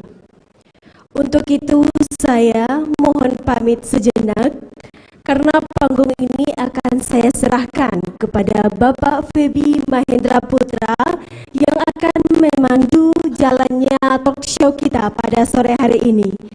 Dipersilakan Bapak. Baik, Nika, terima kasih. Terima kasih juga ini saya lihat ibu-ibu dari UKM saya mengiranya dan adik-adik mahasiswa mahasiswi, terima kasih atas kehadirannya. Kita beri tepuk tangan dulu kepada UKM Sumatera Barat. Luar biasa Sumatera Barat. Sebelum itu kita saksikan dulu video berikut ini. Saatnya kita masuk ke acara talk show bertajuk Peran Pemerintah Kota dalam Membangun UKM Berorientasi Ekspor, yang menghadirkan para narasumber antara lain Menteri UKM Koperasi Teten Mas Duki sebagai keynote speaker, Menteri Perdagangan Zulkifli Hasan, Gubernur Sumatera Barat Mahyildi Ansyarullah, Wali Kota Padang Henry Septa, Wali Kota Bukit Tinggi Herman Syafar, Wali Kota Padang Panjang Fadli Amran, Wali Kota Pariaman Genius Umar, Wali Kota Payakumbuh Riza Fakhlevi, Wali Kota Sawalunto Dery Aspa, Wali Kota Solo Zul Elfian, Wali Kota Medan Bobi Nasution, Wali Kota Bogor Bima Arya Sugiarto, Wali Kota Makassar Muhammad Ramdan Pomantu, dosen Fakultas Ekonomi Universitas Andalas Sari Lenggugeni, dan pakar marketplace digital Dr. Insinyur Yulhefizar. Talk show ini akan dimoderatori oleh Direktur Pemberitaan Tribun Network Febi Mahendra Putra.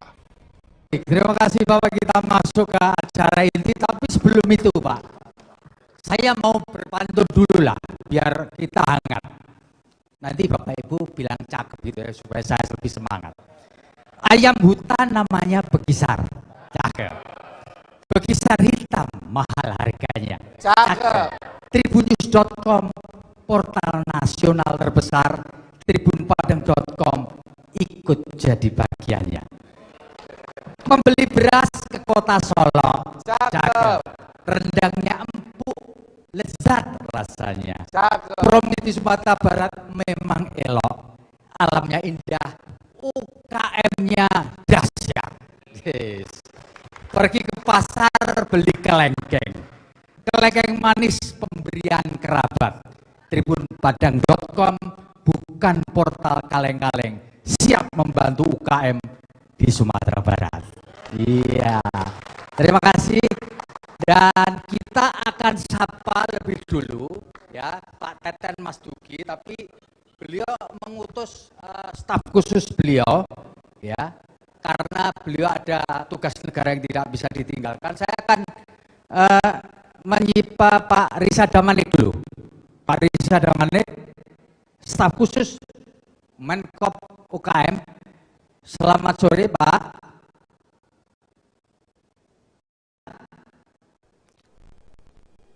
Saya tadi sudah lihat Pak Risa sudah bergabung dengan kita.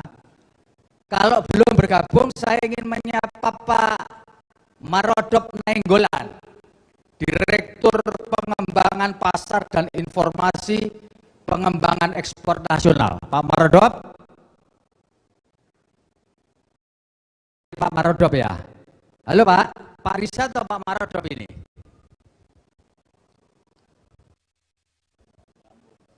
Pak Marodop. Hadir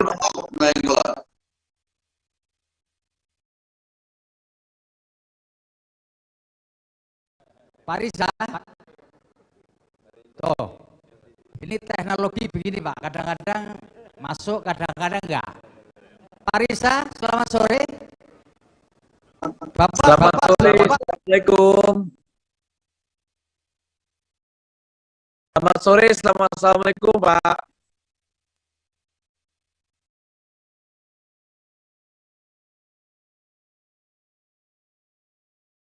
Hanya hilang Pak. Bapak mendengar suara saya Pak? Ini teknologi maju tapi nggak maju Pak, nggak apa-apa, nggak apa-apa. Ini biasa perjuangan nasional kita gitu. Halo Pak, mendengar suara saya Pak? Bagus Pak. Alhamdulillah, saya sudah deg-degan ini Pak. Pak, bisa dijelaskan apa yang telah dilakukan oleh Kementerian Koperasi dan UKM untuk membantu UKM kita ini Pak, supaya mereka bisa berekspor, dan Bapak bisa jelaskan juga ke depan forum ini apa sih kontribusi yang sudah diberikan oleh UKM kita untuk mengungkit perekonomian Pak, terutama di dalam meningkatkan apa yang disebut dengan tingkat perekonomian kita setelah kita 2 tahun didera oleh COVID-19. Silakan.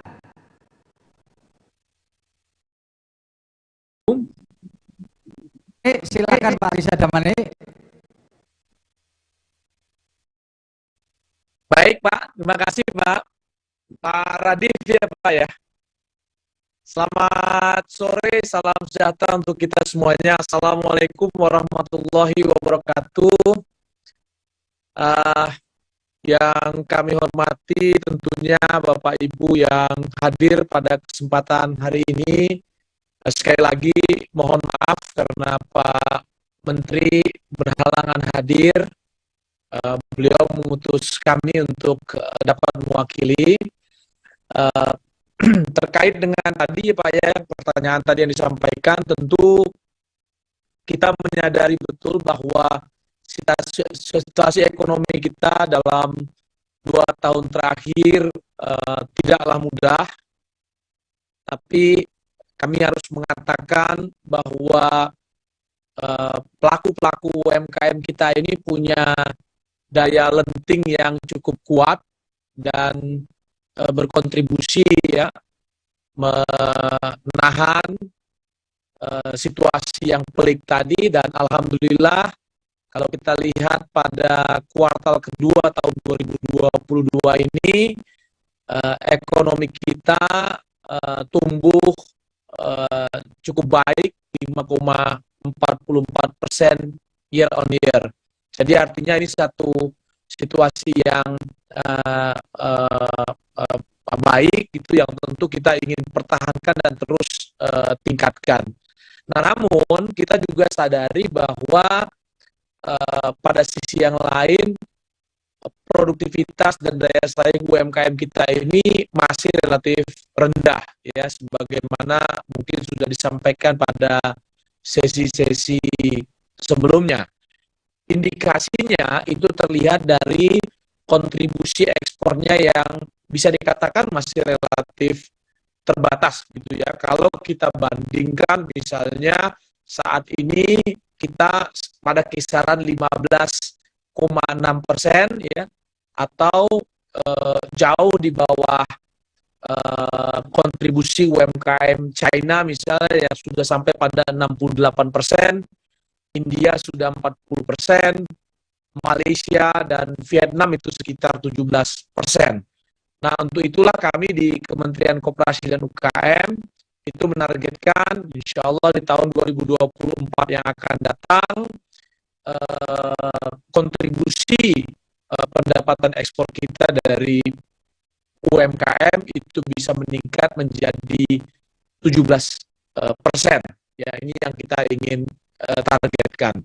Nah, dalam upaya untuk mencapai target tersebut tentu ada sejumlah upaya yang tengah kita lakukan. Yang pertama tentunya kita mendorong konsolidasi dari pelaku-pelaku UMKM kita ini agar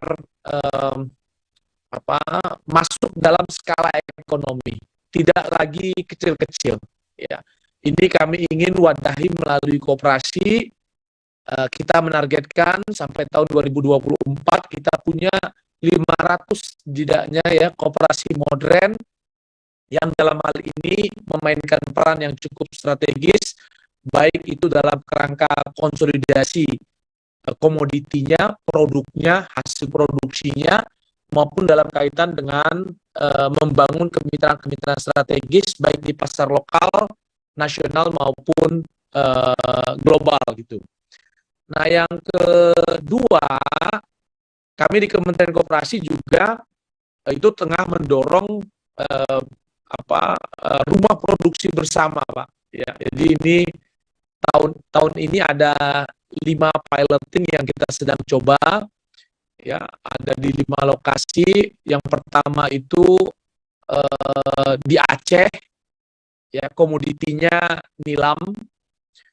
Lalu juga yang kedua itu rotan dan kayu, itu ada di Jawa Tengah, Sukoharjo. Terus untuk komoditi sapi itu ada di NTT.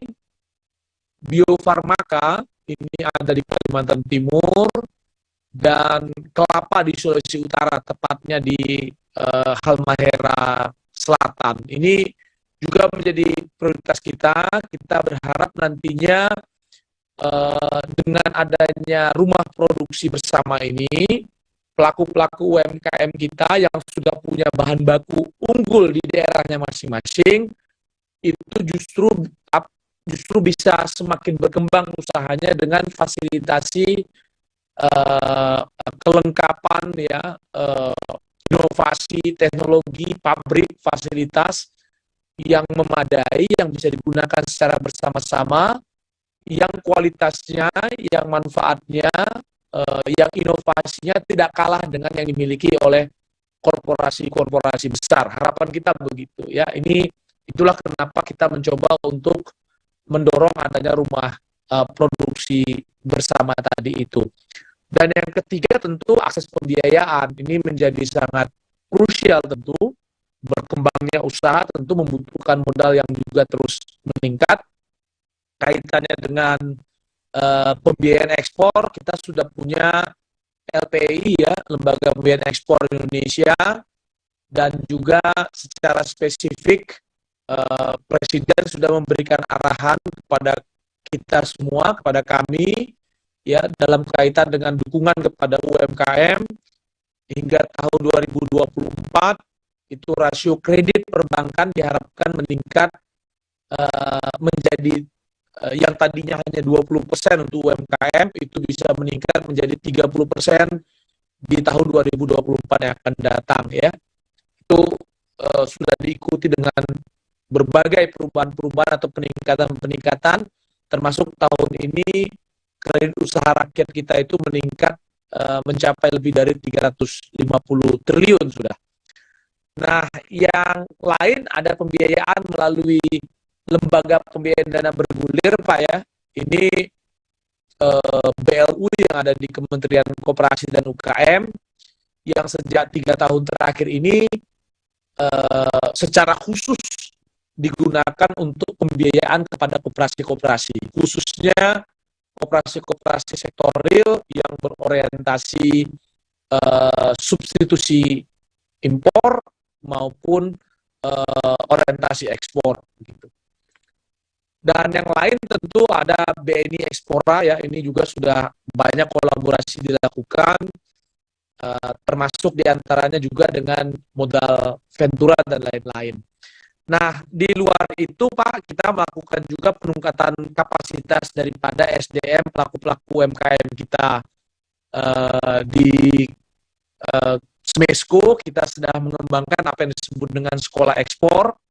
Ini satu sekolah alternatif yang dapat digunakan oleh pelaku-pelaku UMKM kita yang sudah siap go global untuk mendapati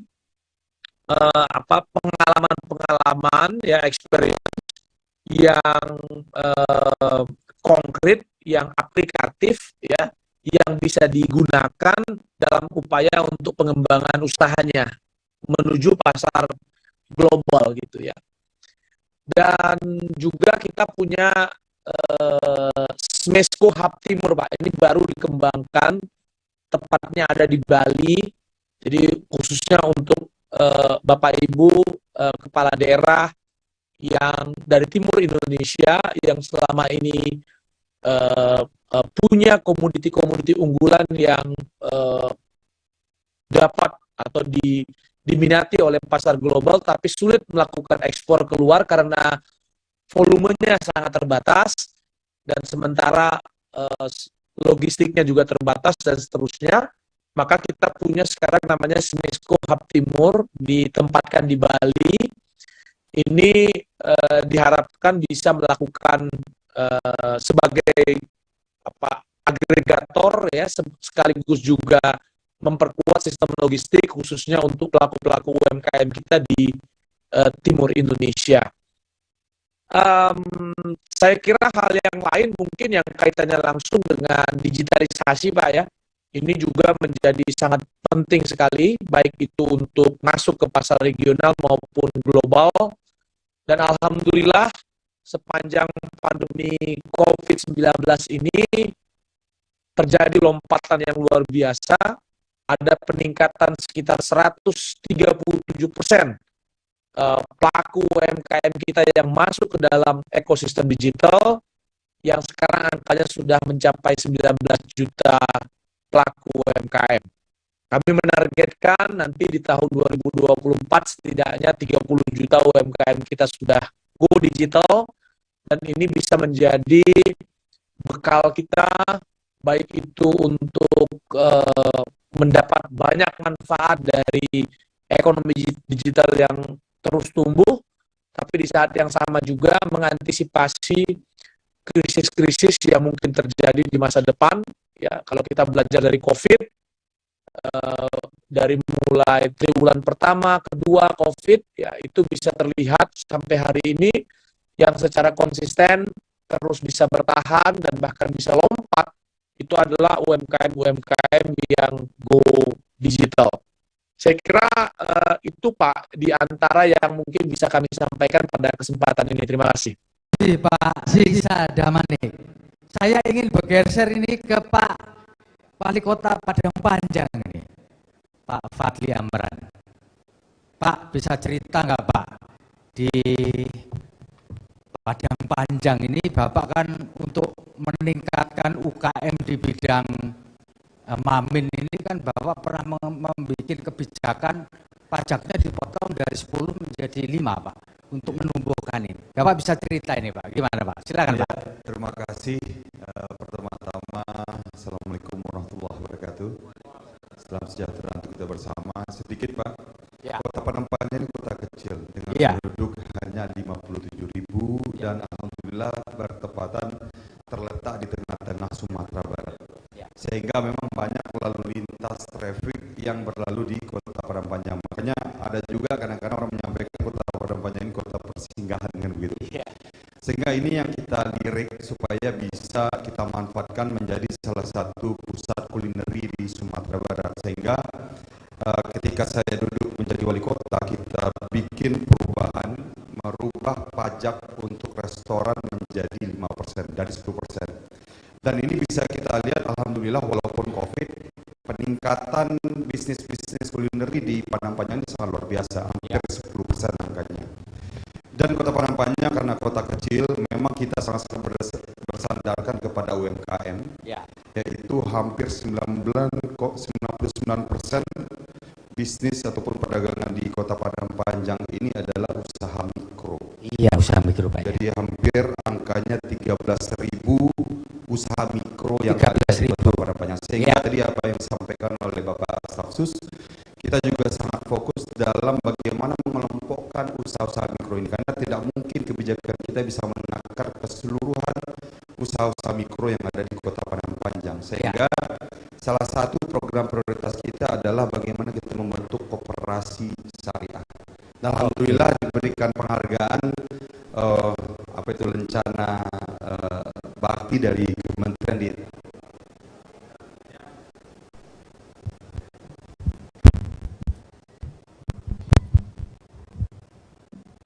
ya, cek. Jadi ini yang kita lakukan karena waktu itu kita juga sempat konsultasi kepada kementerian supaya bagaimana mengelompokkan usaha-usaha mikro yang ada di Kota Padang Panjang. Memang kulineri dan juga makanan minuman menjadi dominan di situ. Dan kita juga membentuk sebuah program yang namanya Rumah Wirausaha. Tadi sudah disampaikan banyak sekali fasilitas-fasilitas yang sudah kita berikan, perizinan, pelatihan marketing, juga banyak sekali program-program yang kita lakukan untuk mempromosikan ya produk-produk mereka supaya mereka naik tingkat. Dan tentunya ini kacamata kami dari kota kecil khususnya di Kota Padang Panjang, bagaimana sebenarnya kalau berbicara pengusaha itu lahir dengan sendirinya gitu. Tetapi bagaimana pemerintah bisa menjamin bahwasanya ada ekosistem yang sehat untuk mereka tumbuh dan berkembang. Dan tentunya program-program yang sudah kami sampaikan tadi ini alhamdulillah membuahkan hasil. Kami memang sangat terpukul sekali pada saat pandemi Covid kemarin, hampir di angka 7% angka pengangguran. Malah ini menjadi yang tertinggi di Sumatera Barat. Tetapi dengan program-program memang sudah kita susun dari tahun 2018, ini akhirnya membuahkan hasil. Per hari ini memang masih tinggi, tetapi sudah di angka 3,sekian persen mendekati 4%. Jadi sudah 3% penurunan angka pengangguran di Kota Padang Panjang. Saya yakin karena memang fondasi dari ekonomi Kota Padang Panjang ini bersandarkan kepada perdagangan, khususnya usaha mikro, program-program ini sudah terbukti berhasil. Demikian Pak. Pak Wali, bisa ditambahkan sedikit Pak Wali, apa kira-kira di antara UKM ini selain Mamin yang menonjol di wilayah Padang Panjang Pak? Ya, kita ditetapkan oleh Dinas Perdagangan Provinsi, salah satunya adalah sentra susu ya, dan juga sentra kulit. Ya, selain tadi yang saya sampaikan, kita menarget bagaimana Padang Panjang menjadi pusat karena di sana banyak produksi susu juga ya Pak ya. Betul Pak, betul. Nah, sehingga produk-produk turunan ini tetap kita dorong, tapi memang seperti yang kita sampaikan kooperasinya sudah berjalan.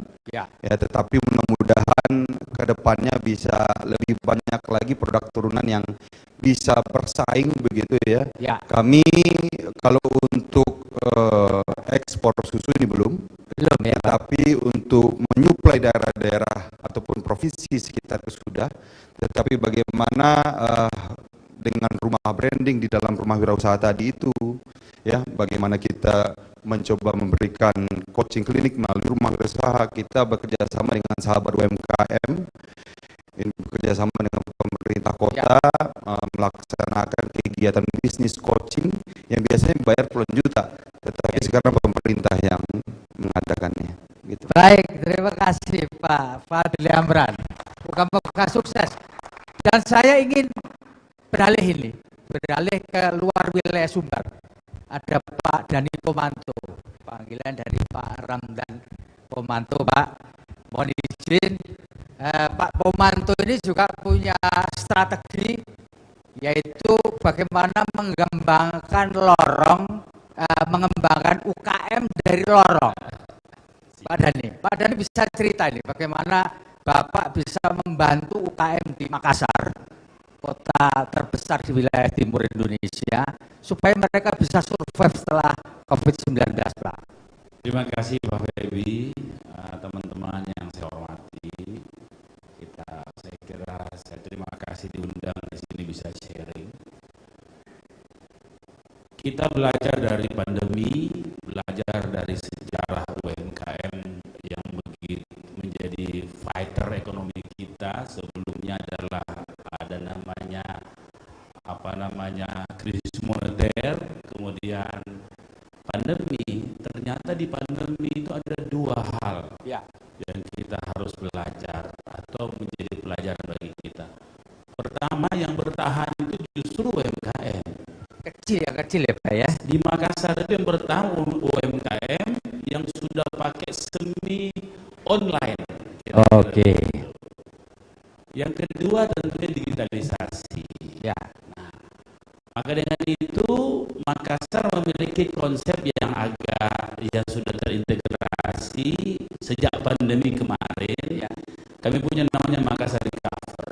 Makassar Recover itu terdiri atas 3 ekosistem. Pertama, city amenity, kedua adaptasi sosial, dan yang ketiga economic recovery. Nah, yang dua ini sudah selesai.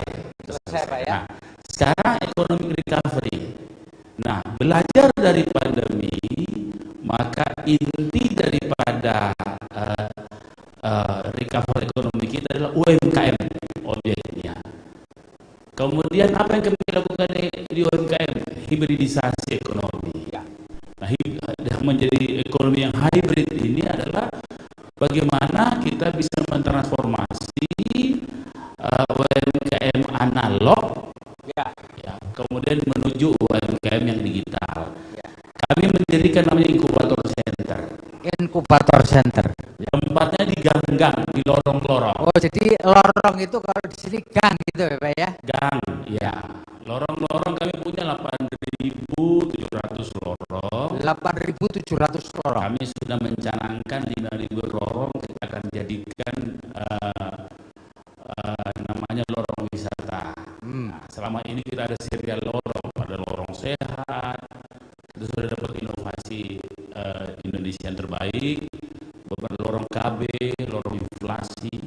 Nah, di lorong-lorong itu kita berharap satu UMKM minimal bisa tumbuh, kemudian masuk inkubasi. Nah, persoalan yang paling besar dari UMKM adalah off-taker. Nah, ini kadang-kadang tidak dibicarakan. Nah, pada saat masa inkubasi, kami jadi off-taker. Pemerintah kota jadi off-taker. Kami sudah lakukan di bank sampah kami. Oke. Kami punya 1.000 bank sampah dan itu juga UMKM. Ya. Kami beli dengan bank sampah pusat namanya. Semua produk bank sampah pasti dibeli. Ya. Dan kami untung juga. Betul ya Pak ya. Ya, jadi artinya UMKM adalah titik kalau kita ingin kuat, resilient ekonomi kita, maka perkuat UMKM, basisnya jelas, dan transformasi UMKM menuju digitalisasi menjadi penting, karena terbatasnya gang atau lorong itu menjadi tidak ada setelah dia bisa online, kira-kira begitu. Dan kami sementara mempersiapkan platform sendiri namanya Marvek, Makassar Virtual Economic Center. Kami punya command center sendiri, sedang kami bangun, tahun depan jadi insya Allah. Jadi kalau untuk orientasi ekspor, saya kira ini masalah kualitas. Ya, saya baru jalan-jalan keliling-keliling di berbagai negara, ternyata apapun sebenarnya kalau sesuai standar dan kebutuhan itu bisa ekspor. Ya. Nah, makanya yang penting adalah bagaimana mempersiapkan standarisasi dan sertifikasi itu agar semua produk kita sekecil apapun, ya seperti ada di Makassar ada kancing misalnya, ternyata kancing itu mensuplai merek-merek terkenal di dunia dari kerang. Oh, kerang, ya. Kerang. Nah, kemudian kita punya emas. Ya, emas Makassar itu cukup terkenal. Itu juga dipakai di sampai di mancanegara. Ya. Kita punya silk, tapi bukan dari Makassar. Bukan dari Makassar, silk, ya. ya itu juga di banyak dipakai di mancanegara oleh perancang-perancang terkenal. Saya kira begitu. Ya, terima kasih Pak dari pemantau yang menghidupkan UKM berasal dari lorong. Dan tadi sebenarnya ini sudah datang ke forum ini Pak Wali Kota Bukit Tinggi, Pak Herman. Selamat siang, sudah hadir di sini. Nah, mohon izin untuk mic-nya Pak Herman dibantu Mas.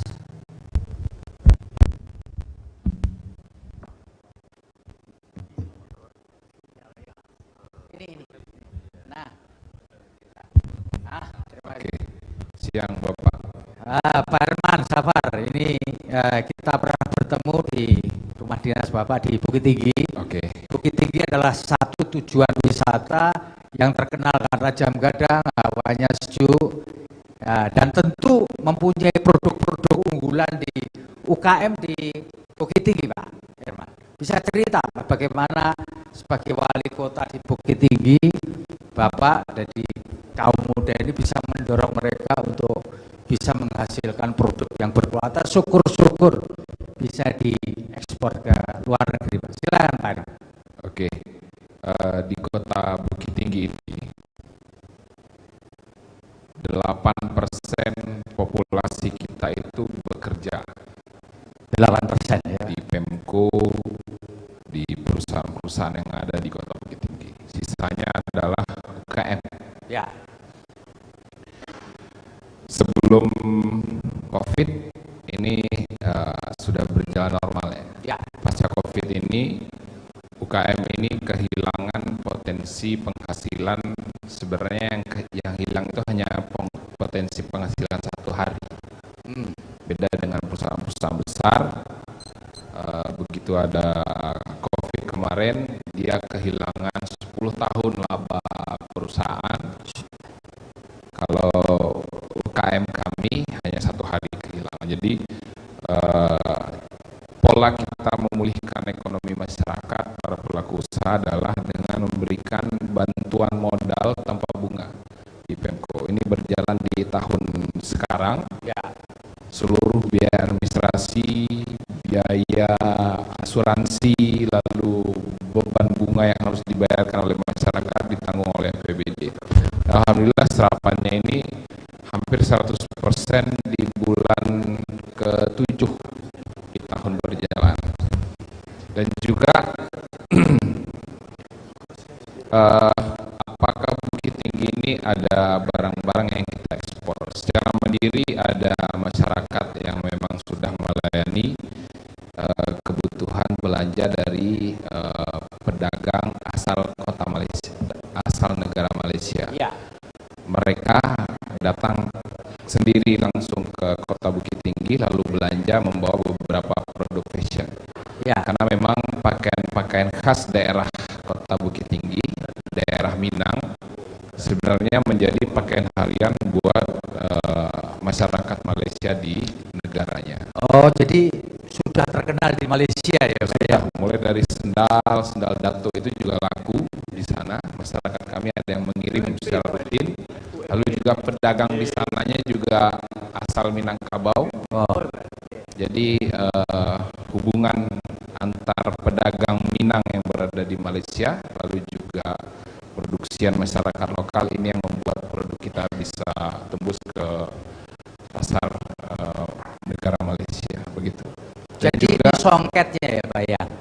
Baju kurung ya. Baju kurung dengan warna-warna yang cerah. Yang cerah ya. Ini laku di Malaysia ya Pak ya.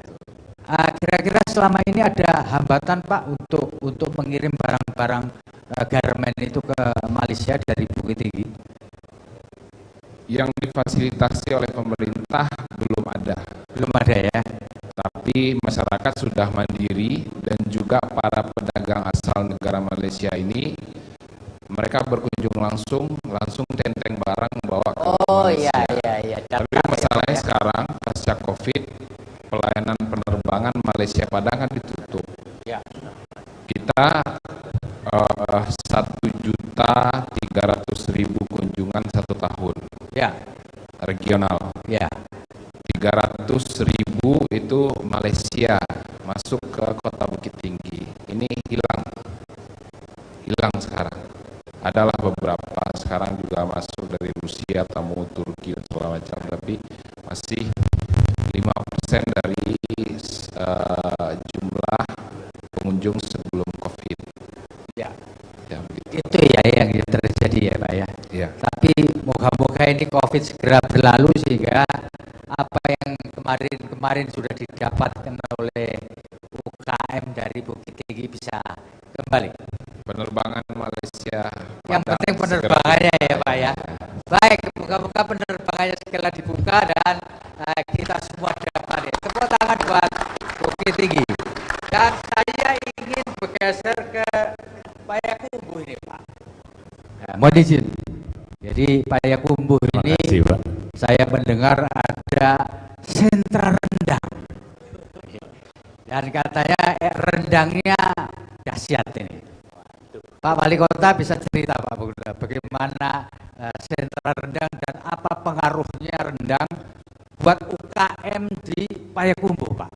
Iya, terima kasih Pak Feby.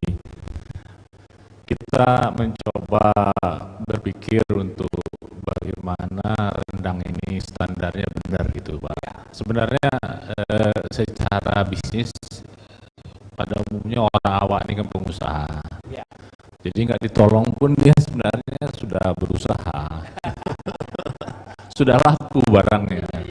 Cuma persoalannya begini, ketika ditelisik dapurnya ini nggak memenuhi standar internasional, walaupun bersih gitu. Jadi kami melihat kalau kita bicara bisnis di level internasional, itu sudah harus ada sertifikat ini, itulah macam-macam. Ada sertifikat A, ISO, sertifikat B gitu ya. Saya ISO 22.000 misalnya, ISO 1400, macam-macam lah gitu ya Pak ya. Selain yang standar nasionalnya juga harus dipenuhi gitu ya. Termasuk halalnya dan termasuk juga SNI-nya, MD segala macam izin edar gitu. Nah tentu yang akan ditelisik nanti adalah tempat produksinya. Tempat produksi ya Pak ya. Seperti yang katakan Pak Riza tadi yang dari koperasi, saya sekitar 3-4 tahun yang lalu sebelum Covid, kita mengajukan sebuah konsep di mana ini adalah rumah produksi bersama, memenuhi standar internasional semua, dan itu kita ajukan Kementerian Perindustrian dan ditanggapi dengan membangun pusat produksi rendang gitu. Nah kemudian pusat produksi rendang ini dikelola oleh pemerintah daerah bekerjasama dengan koperasi pengusaha rendang. Ya. Jadi pengusaha rendangnya kalau ditanya mana dapurnya, ya itu pusat produksi rendang itu. Di dapur bersama itu Pak. Ya, dapur bersama hanya itu. untuk memenuhi syarat sertifikasi. Iya, tapi dipakai. Tapi bukan tipu-tipu Pak ini. Bukan, ya, bukan. Jadi dengan itu memang saya akui kalau rendang itu kan yang sensitif kan dagingnya Pak ya. Artinya kalau ekspor ekspor daging itu ribet lah, banyak persyaratan. Tapi secara bumbu, pastanya ataupun rendang yang tidak pakai daging kan banyak juga gitu ya. Itu sangat diminati di luar negeri sebenarnya. Saya pernah pameran di Arab Saudi, satu orang Arab itu 5 kaleng dia beli, dia makan aja, habis selesai sebentar itu aja. Ya. Jadi itu sangat berpotensi gitu. Nah, ya kita memang kemarin ketika COVID sempat sudah bahkan kontrak dengan Kementerian Agama 450 ton untuk jemaah haji gitu ya. Nah itu ketika itu langsung COVID, nggak jadi naik haji orang nih.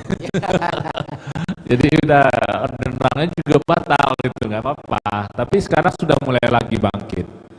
Kemarin saya tidak sempat tengok karena sibuk, itu ada pengiriman ke Jerman.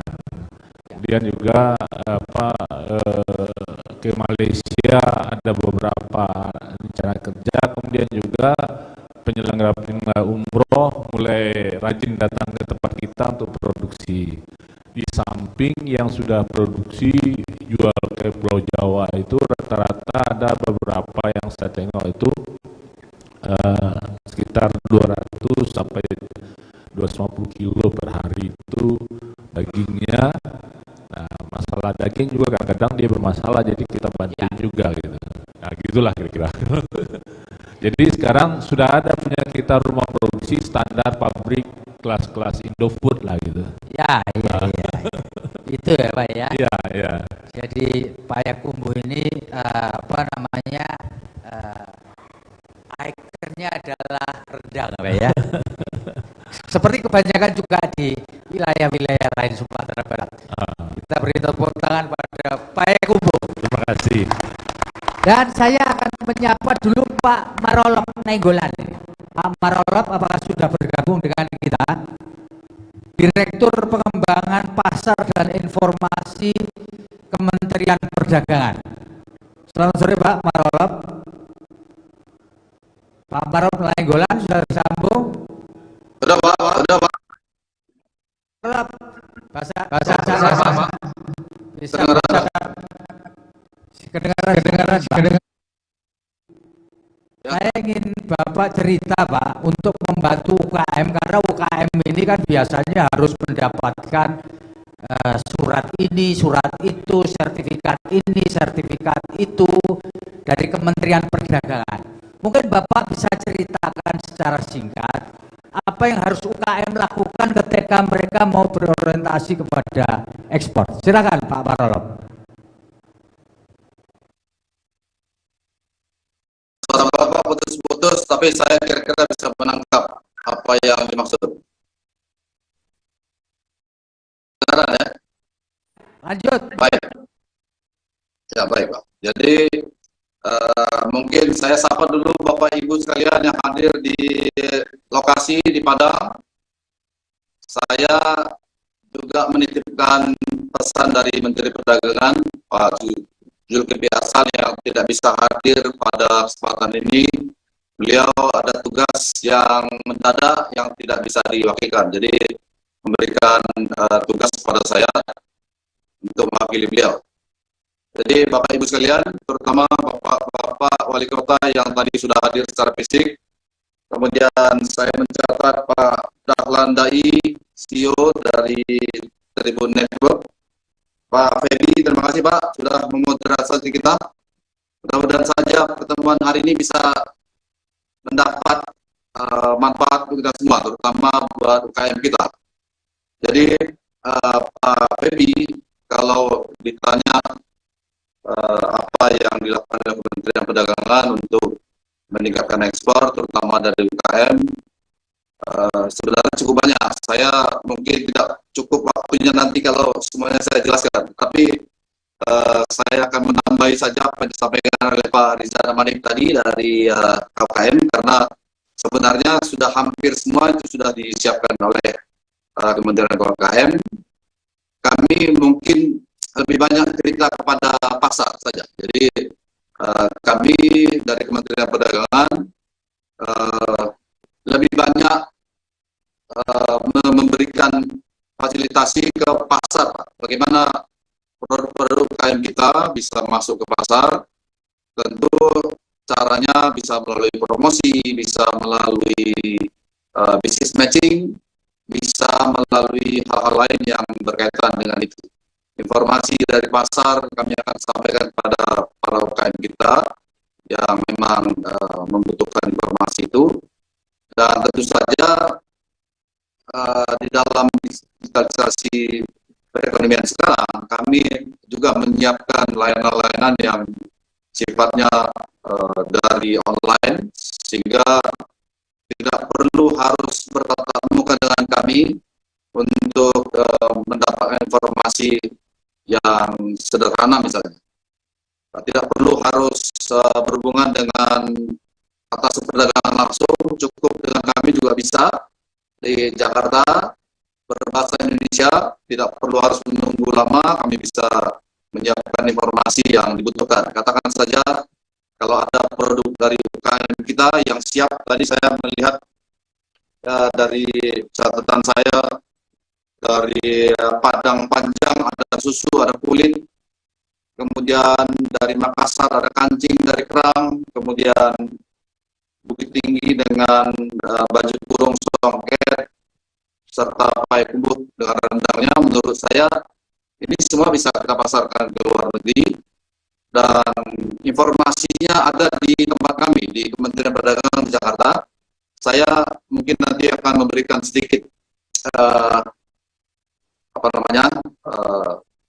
informasi mengenai bagaimana cara mendapatkan layanan dari Kementerian Perdagangan, khususnya untuk UKM kita untuk bisa melakukan ekspor atau mendapatkan informasi. Nanti saya minta izin untuk share video sedikit, mungkin dalam tempo 30 menit, 30 detik, videonya bisa nanti ditayangkan.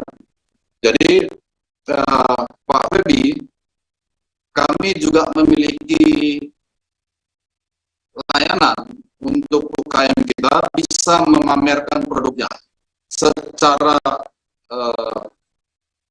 permanen di Jakarta. Itu secara fisik. Kami akan setiap minggu mengundang para buyers dari luar negeri maupun perwakilannya untuk melihat produk-produk itu. Nanti bisa juga dimanfaatkan itu. Ada di kantor Kementerian Perdagangan di lantai 2, namanya di INA Export Permanent Trade Exhibition. Nanti juga sebentar saya akan sampaikan informasinya secara visual supaya bisa dimengerti. Kemudian secara online kami juga menyiapkan platform inaexport.id. Jadi platform ini adalah platform dari Kementerian Perdagangan yang melibatkan dan didukung oleh 46 kantor perwakilan perdagangan di seluruh dunia, yaitu atas perdagangan dan TPC, dan melalui platform ini para pelaku usaha yang berada di dalamnya, yang menjadi anggota di dalam INA Export ini akan mendapatkan inquiries, permintaan dagang dari buyers di luar negeri langsung kepada yang bersangkutan. Atas perdagangan menempatkan permintaan dagang pun di sana. ITPC mencari produk juga melalui platform ini, sehingga ini memudahkan untuk kedua belah pihak dari Indonesia maupun dari luar negeri untuk memulai bisnis. Di sana pelaku usaha kita boleh bernegosiasi harga yang ditawarkan, kemudian bagaimana cara pembayaran dan sebagainya, silakan bernegosiasi di situ. Kami dari Kementerian Perdagangan, dari INA Ekspornya, pengelola, hanya mengawasi saja supaya kedua belah pihak kredibel, buyersnya kredibel, sellersnya juga kredibel. Maksudnya jangan sampai ada apa yang tipu menipu gitu ya, itu harus kita jaga supaya buyer kita juga percaya untuk mencari produk-produk Indonesia. Itu mungkin sebentar Pak yang bisa sampaikan. Saya mohon izin bisa share screen sebentar untuk video mengenai layanan yang saya sebut tadi. Pak Feby, bagaimana Pak? Ya, lanjut Pak. Videonya Pak. Baik. Ya, saya berikan sebentar ya. Saya lihat dulu.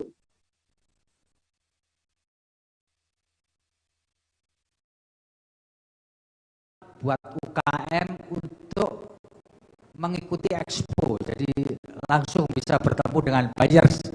Yang bisa saya simpulkan dari apa yang Pak Marolop sampaikan, jadi UKM di Sumbar bisa juga memanfaatkan ini.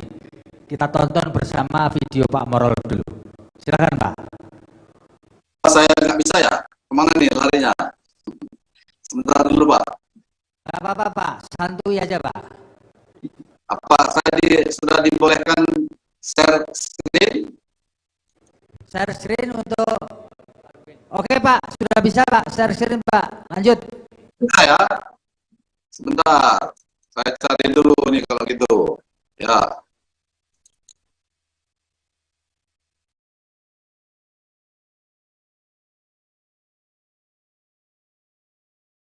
Video Pak, ya.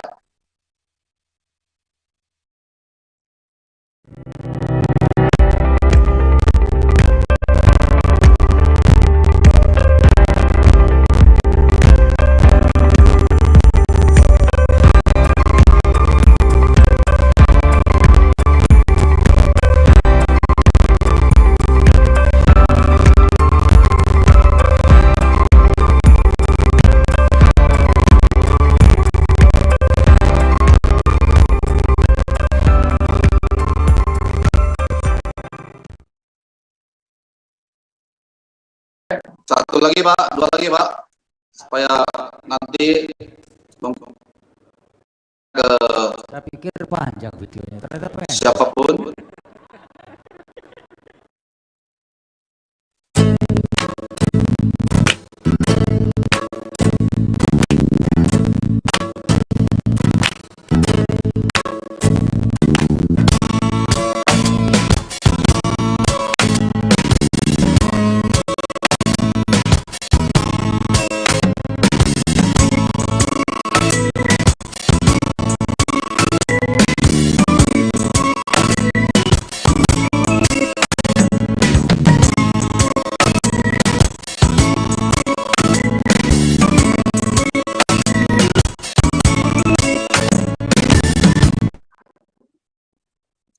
Ya, kurang satu Pak videonya Pak. Ya.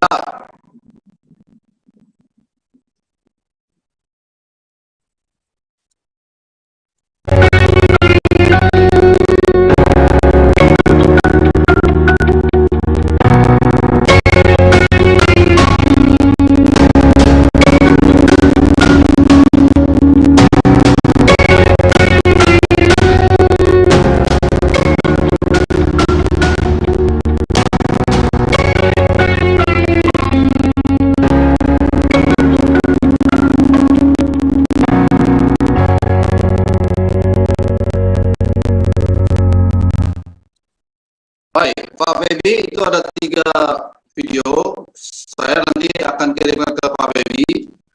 Tolong disebarkan kita supaya mereka bisa memanfaatkan layanan kita. Jadi layanan ini layanan yang tidak berbayar.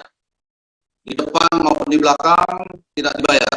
Jadi supaya tidak ada kesan nanti ini adalah promosi yang dibayar. Tentu kami minta nanti Pak Feby dan network bisa membantu supaya kita bisa membantu para UKM kita.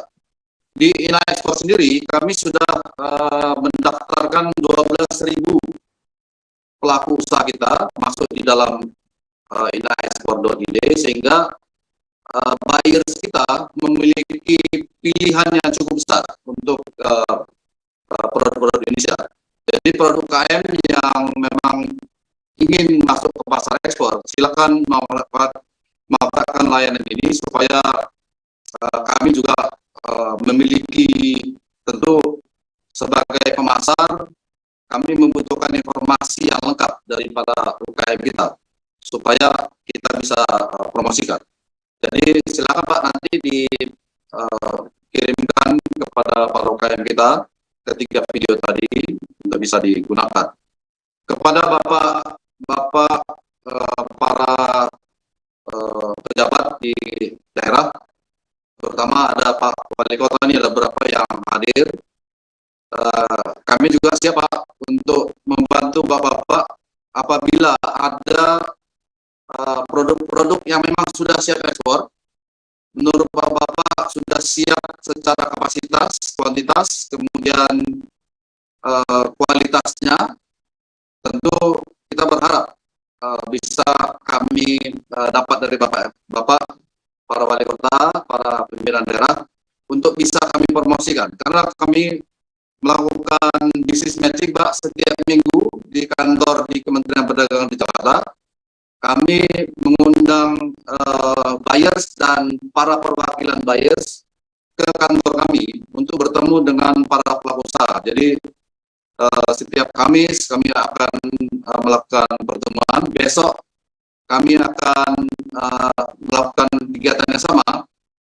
Sebagai informasi Bapak, 5 pelaku usaha kami undang dan 5 dari buyers kami undang untuk bertemu di kantor perdagangan di Jakarta. Kami jadwalkan untuk mereka berbicara, menjelaskan produknya seperti apa.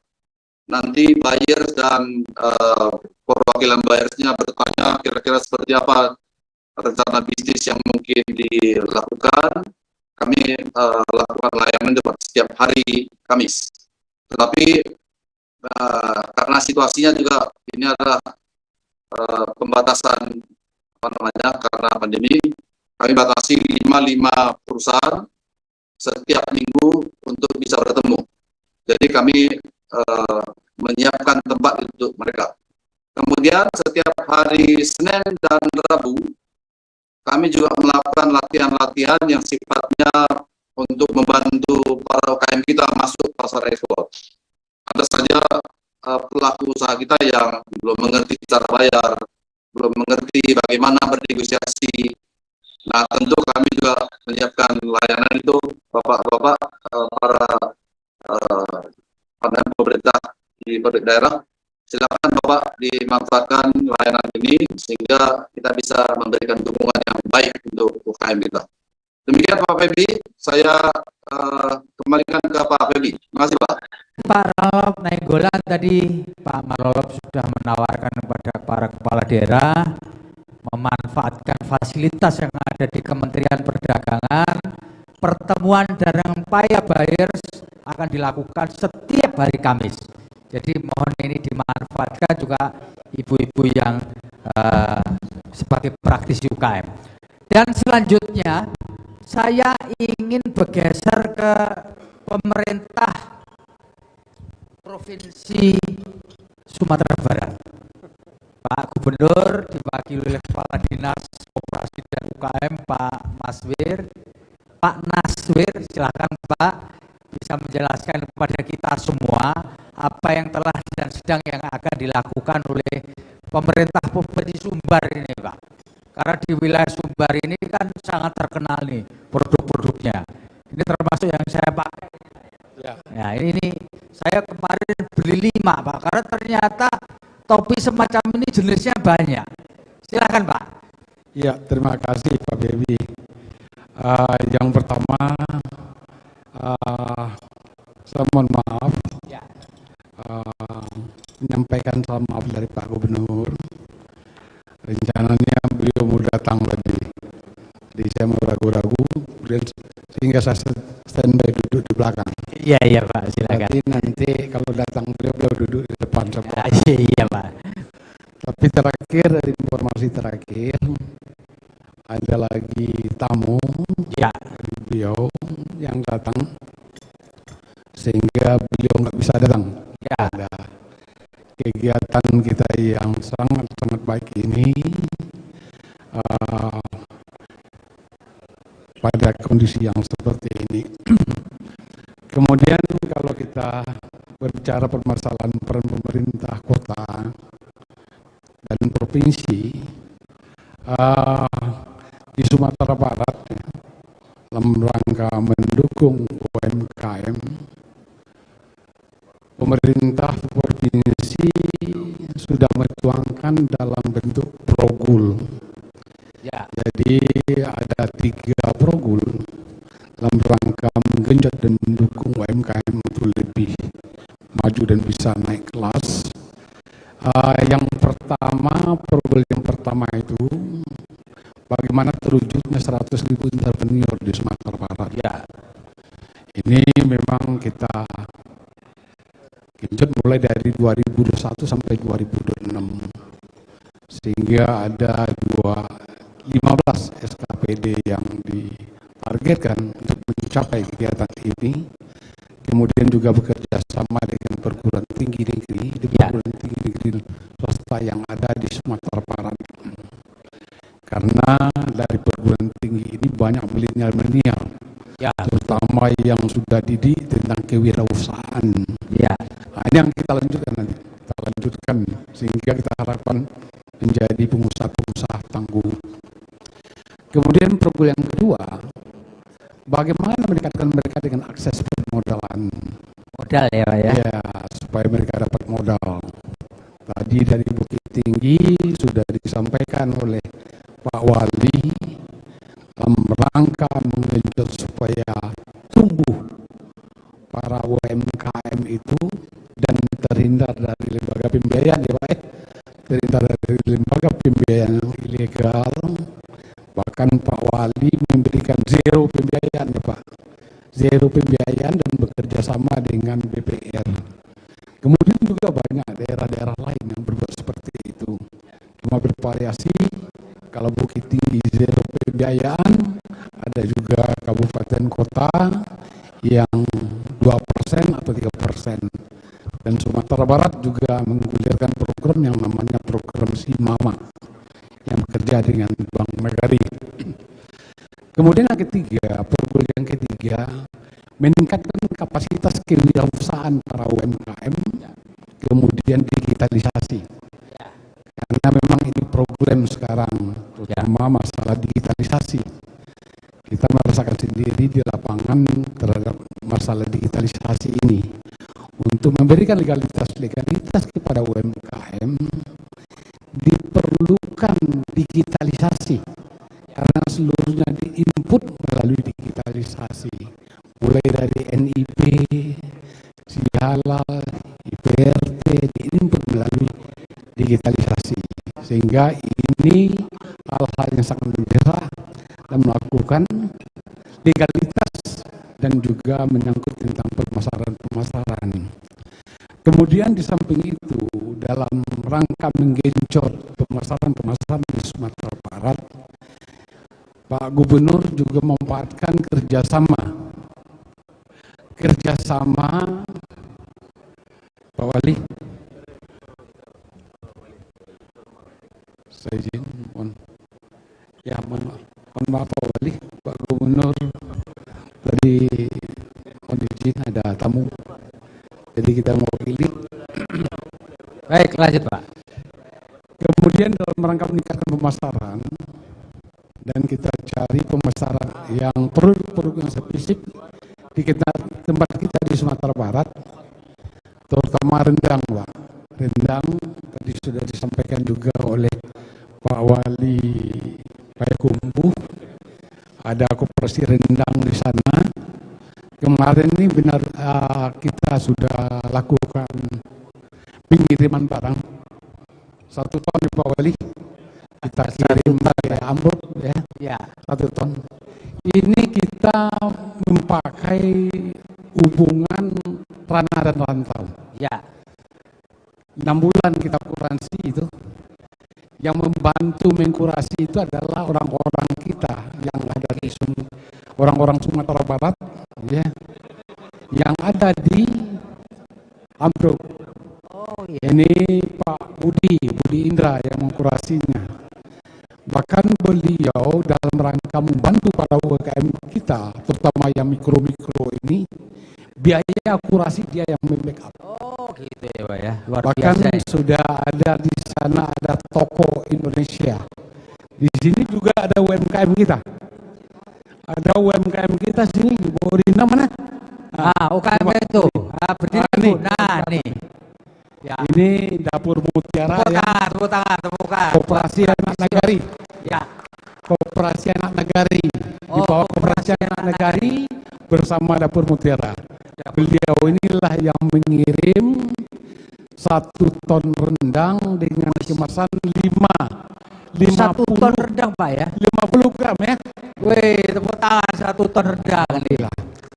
Kemudian ini sudah termotivasi, kemudian produk-produk rendang lain juga termotivasi. Ya. Dan menurut rencana juga Ika Boga dari Kota Padang, Koperasi Ika Boga dari Kota Padang. Ya coba Koperasi Ika Boga ya, Kota Padang. Nah, tuh, tepuk tangan. Ini juga rencana akan ngirim bumbu rendang ke Norway sama Australia ya. Bukan rendangnya tapi bukan rendang. Kalau rendangnya susah masuk ke negara orang Pak. Bumbunya doang Pak ya. Nah, kalau nggak bisa rendangnya masuk, bumbunya kita kirim. Iya. Sehingga kita galanglah antara kerjasama Rana dan Rantau. Ya. Dan mohon doa, mudah-mudahan ini juga bisa tercapai. Kemudian saya juga coba-coba Pak Wali Sawalunto, Pak Desra. Nah, kita juga coba kemarin mengirim sampel gula semut yang dari Lumindai. Ya, ini ori karena orang banyak minum gula semut. Gula semut ya. Nah, gula semut ini yang kita kirim, baru kemarin kita kirim 2 kilo.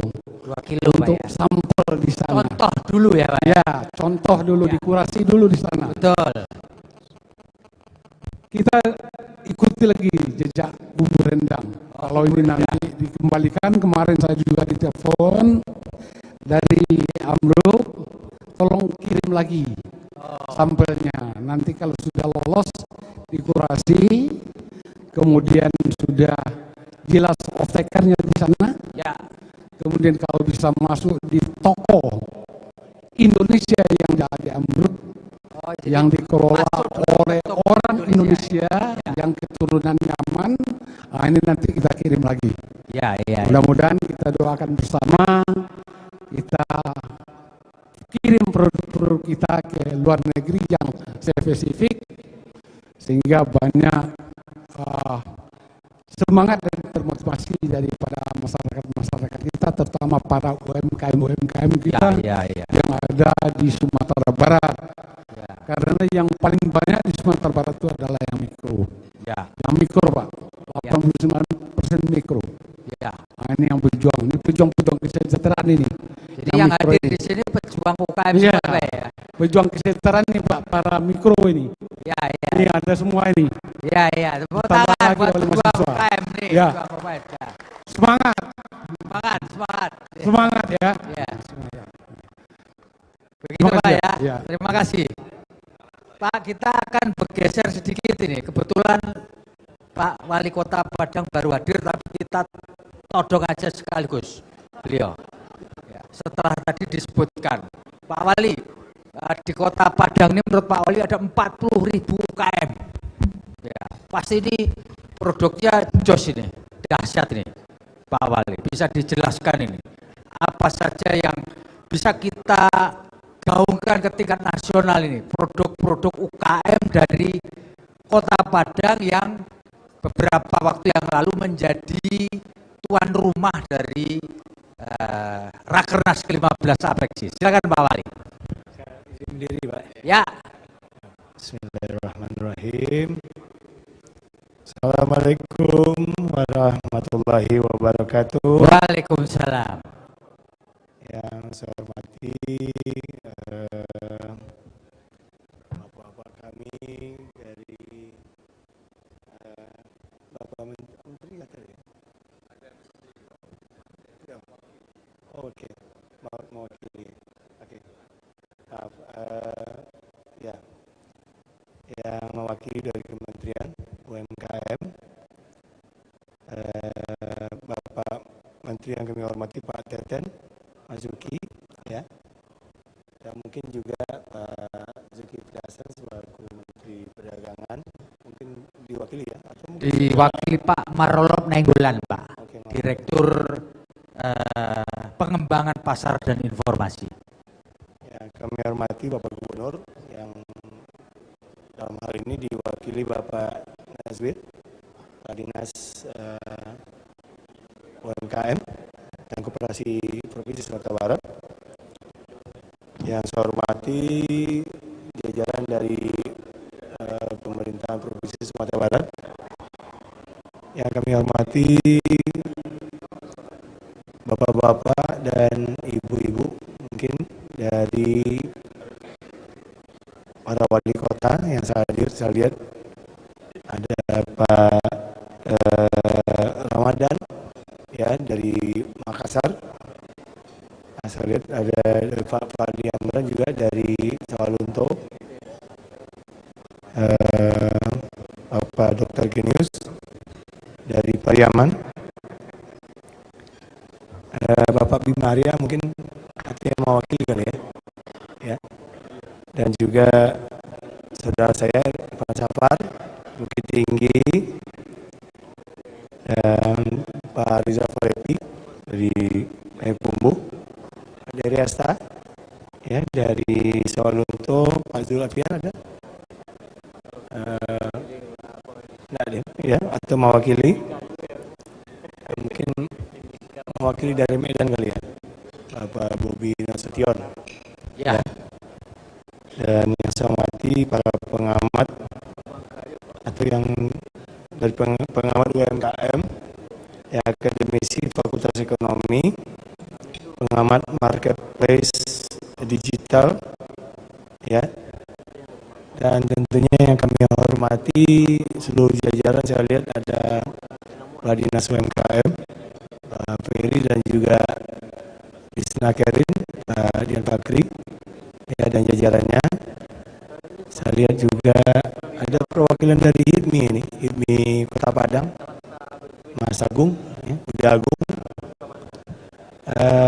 Yang saya hormati dari perwakilan PHRI kali ya, PHRI, perhotelan dan restoran.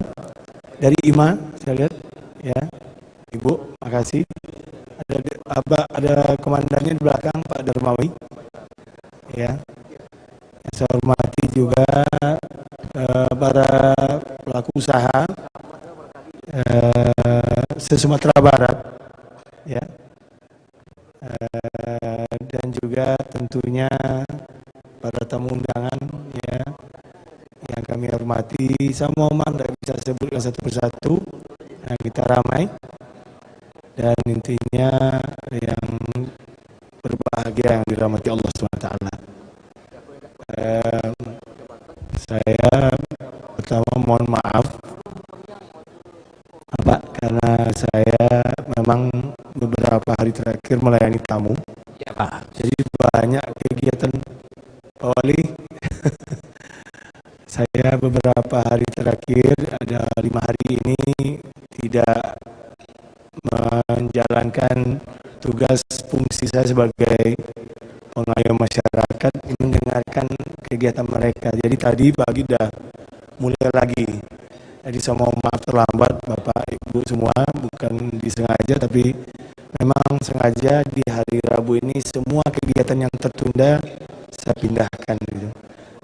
Saya mohon maaf ya terlambat, mudah-mudahan tidak mengurangi rasa hormat saya kepada Ibu Bapak semua. Yang saya hormati juga, oh ya hadir juga nih anak-anak HIPMI semua ya. Selamat datang HIPMI dari provinsi kalian. Baik, tadi pertanyaannya bagaimana kondisi? Ya, 40.000 banyak banget loh Pak. 40.000 ini Bapak ya, sebenarnya 40.000 ini gabungan dari semua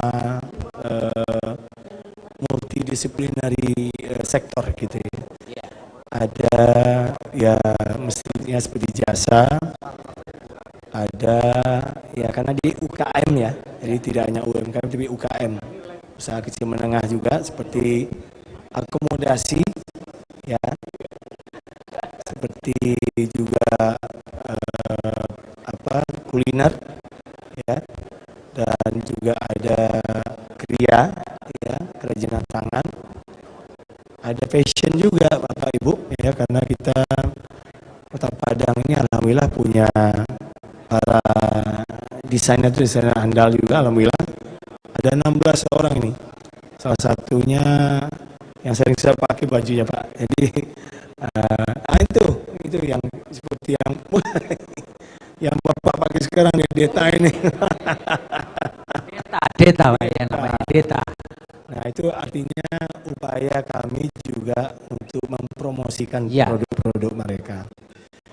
Dan juga ada dari kegiatan usaha seperti laundry, ya, saya lihat banyak Pak di Kota Padang, terutama sekali para pedagang, ya, pedagang yang pelaku usaha yang bergerak di kebanyakan bidang kuliner, ya, makanan berat dan makanan ringan. Jadi artinya kami tidak jauh beda juga dengan Bukit Tinggi, dengan Solo, untuk punya pedagang-pedagang baik yang bergerak di rumah sendiri maupun di luar. Nah, intinya kami pemerintah hadir sebagai jembatan. Ini yang kami garis bawahi. Ya, jembatan ya Pak. Jembatan. Ya, kami hadir sebagai jembatan untuk bagaimana mencarikan mereka pangsa pasar. Seperti contoh, saya kemarin berkomunikasi dengan seorang pelaku usaha, namanya Afrizal, ya, dia bergerak di bidang pembuatan sendal, Pak. Ya, usaha-usaha kerajinan tangan itu, sendal yang bisa dipakai buat rumah dan mungkin hotel dan lain-lain. Ya.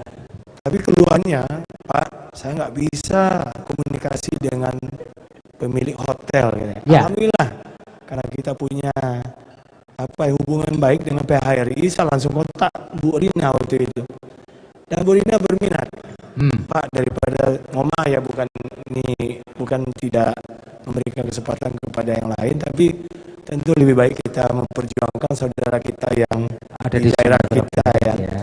Jadi sebelumnya dia ngambil di Cirebon katanya. Ya. Tapi nggak apa-apa lah Pak, demi untuk bisa membantu saudara, katanya Bu Rina. Ya.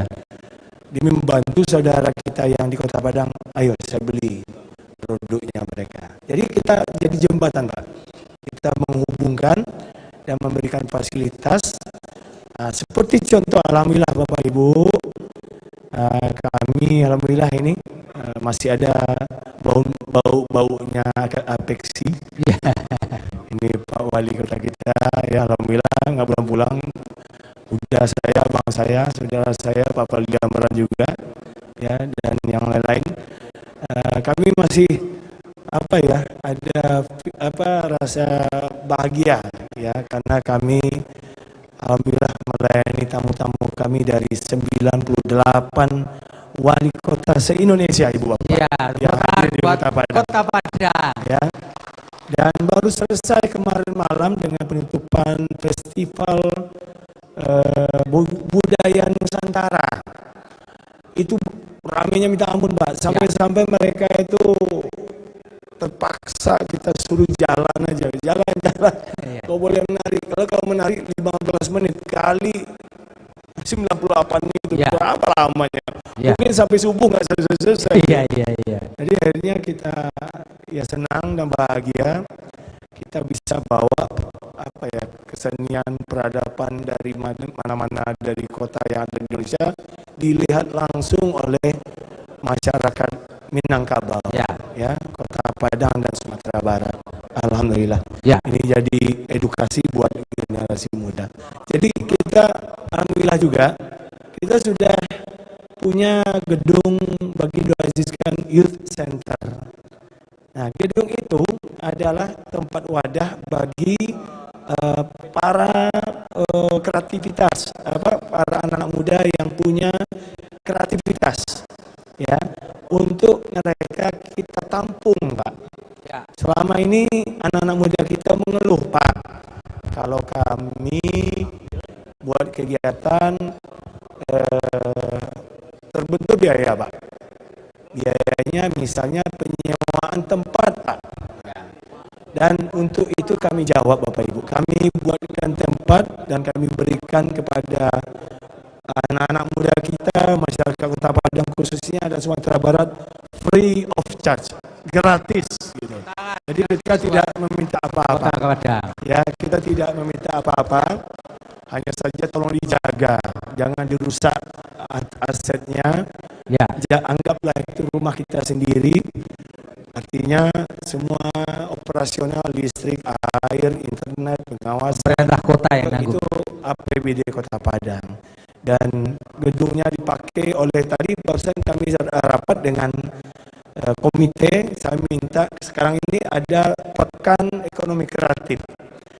Saya minta minggu depan lain lagi, mungkin pekan sanggar tari, minggunya lagi pekan seni rupa, minggunya lagi kuliner, minggunya lagi bermacam-macam, sehingga jadi tempat tourism attraction ya di Bagindo Aziz Youth Center tersebut.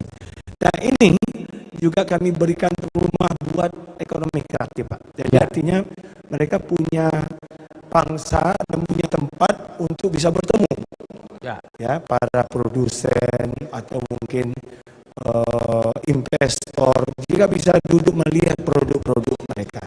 Jadi ibaratnya itu seperti convention center gitu loh, tapi ala Kota Padang. Dan ya itu yang kita buatkan untuk mereka, dan insya Allah ya ini akan berdaya guna sampai nanti. Inilah yang kami upaya Kota Padang lakukan, yang bagaimana kita memperhatikan, karena memang kota orang Minang ini orang dagang, Pak. Ya, dari semua 19 kota kabupaten se-Sumatera Barat itu memang dia para pengusaha semua. Dan alhamdulillah ya, baik dari Kota Padang sendiri, baik dari kota-kota lain sendiri, semuanya memperhatikan ya para UMKM-nya. Untuk itulah kami berharap Kota Padang bersama rekan-rekan kami ya, para wali kota se-Sumatera Barat khususnya, dan juga yang di luar dari Sumatera Barat seperti Pak Muhammad Pohon yang dari Makassar ya, itu bisa berkolaborasi ya, kita bisa menjadi panutan ya, harapan dari masyarakat. Nah, itulah gunanya pemerintah ini, memberikan insya Allah solusi buat semua kebutuhan dari UMKM. Mungkin itu, Pak. Ya, terima kasih. Terima kasih. Pak Wali Kota Padang, Pak Hendri Septadi. Sesi pertama ini saya ingin juga memberi kesempatan ini kepada Pak Wali Kota Pariaman, Pak Genius Sumar. Pak Genius, bisa cerita dong di Pariaman itu yang menonjol dari UKM-nya apa saja, Pak? Supaya kita bisa seluruh Indonesia ini kita kemudian pancarluaskan, tahu potensi Pariaman. Silakan Pak Wali. Ya, terima kasih. Pariaman itu kita dorong menjadi daerah tujuan wisata. Tujuan wisata ya, Pak ya. Orang datang, kemudian potensi kita memang gak ada yang lain, cuma potensi alam yang bagus dan pantainya. Jadi kalau pantai, potensi pulau kita rawat baik-baik, menjadi potensi wisata. Satu sisi lain, seperti ibarat rel, satu relnya jalan, dan sisi lainnya UMKM-nya juga harus jalan. Orang datang rame ke situ, harus ada yang dibeli. Sehingga kita juga kembangkan UMKM seperti sulaman, rajutan, kemudian industri hilir dari kelapa misalnya, kemudian briket misalnya seperti itu sudah mulai dilakukan, kemudian kakao juga ada, kemudian fiber kelapa seperti itu dikembangkan di situ, dan ini jalan baik dengan pariwisata. Ya. Yang menonjol apa Pak? Di antara UKM barangkali ada yang punya potensi untuk ekspor? Untuk ekspor kita yang dari kelapa itu. Yang dari kelapa ya. Namanya briket kelapa dan juga fiber kelapa itu. Ya. Ini udah beberapa kelompok industri yang sudah mulai jalan, dia kirim ke Timur Tengah dan beberapa daerah lain. Pak Bali bisa cerita Pak, kendala apa yang pemerintah Kota Pariaman alami ketika membina para UKM ini itu untuk tetap bisa survive, syukur-syukur produknya itu bisa mengalir ke seluruh penjuru Nusantara bahkan ke luar negeri. Ketika kita bicara UKM, pasti banyak usahawan di situ. Ada 800 orang lebih dari UMKM. Tetapi kita mesti berkembang untuk meningkatkan ekonomi skala ekonomi harus lebih besar. Jadi kalau kecil-kecilnya memang untuk skala lokal aja. Pasti saya pikir di setiap daerah seperti itu. Nah, bagaimana peran dari pemerintah atau gabungan beberapa kota misalnya, atau di tingkat provinsi, beberapa pengusaha-pengusaha kecil ini disatukan sehingga skala ekonominya juga lebih besar. Nah, ketika dilakukan untuk ekspor bisa lebih efisien. Kalau dia kecil, ekspornya pasti tidak efisien, lebih mahal ongkos kirimnya daripada jual barangnya. Iya, lebih mahal ongkos kirimnya dari harga barangnya Pak ya. Ini peran, nggak hanya peran pemerintah, kelompok-kelompok usaha sebetulnya yang lebih berperan. Jadi jangan terlalu tinggi intervensi negara untuk melakukan hal seperti ini, tetapi bagaimana kelompok kadin, kelompok pengusaha muda seperti yang dorong seperti itu, kenapa mereka bekerja akan lebih efisien. Pemerintah cuma mendorong di belakang, tapi kedepannya adalah harus pengusahanya. Kalau kita terus nggak akan efisien dia. Ya itu, terima kasih Pak Wali Kota Pariaman, Genius Umar. Kita beri tepuk tangan Pak Genius. Dan sebelum memasuki sesi kedua, kita saksikan video mengenai potensi UKM di Sumatera Barat berikut ini. Silakan.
Baik, terima kasih Bapak Ibu saudara-saudara sekalian, kita masuk ke sesi 2. Saya akan menyapa Pak Dery Asta. Pak Dery, selamat sore Pak Dery. Ini terkenal di Sawah Lunto, ini adalah wisata lorong-lorong bekas tambang batu bara. Dan di sana ada potensi-potensi lain yang bisa Bapak ceritakan, karena Sawah Lunto ini Indonesia mini. Dari manapun suku bangsanya ada. Sehingga kemarin Pak Dery pernah cerita ke saya, ternyata sambal pecel dari kampung saya itu ada di Sawah Lunto. Silakan Pak. Assalamualaikum warahmatullahi wabarakatuh. Waalaikumsalam. Pak Febi ya, saya agak kaget juga. Saya yang pertama boleh dibilang ya, kloter pertama duduk di sini. Ya. Tetapi kok saya ditanya yang terakhir-terakhir itu. Apa masalahnya?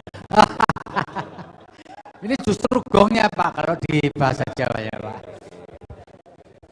Yang kedua, kami apresiasi, terima kasih Pak Kadis Provinsi yang juga sudah memperhatikan produk UKM yang ada di Sawah Lunto, sehingga membantu dalam tumbuh kembangnya UKM tersebut, yaitu gula semut.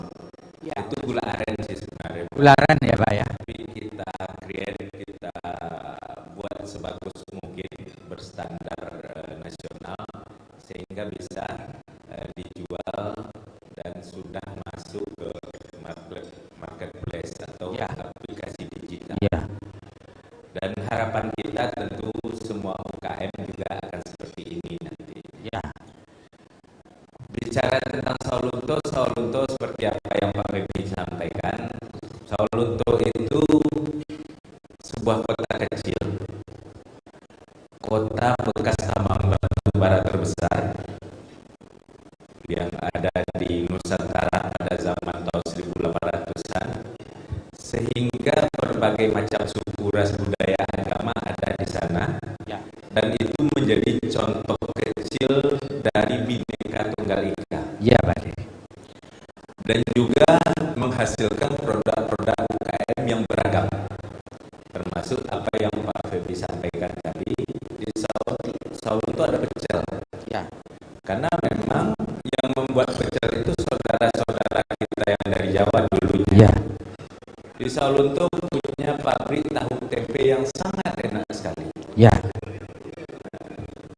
Itu kan agak unik itu Sumatera Barat. Tapi memang yang membuatnya saudara-saudara kita dari Jawa. Dan bicara kebudayaan, Sawah Lunto punya wayang, punya segala macam. Nah, itu contoh kecil Bhinneka. Ya. Kami juga punya UKM yang cukup beragam.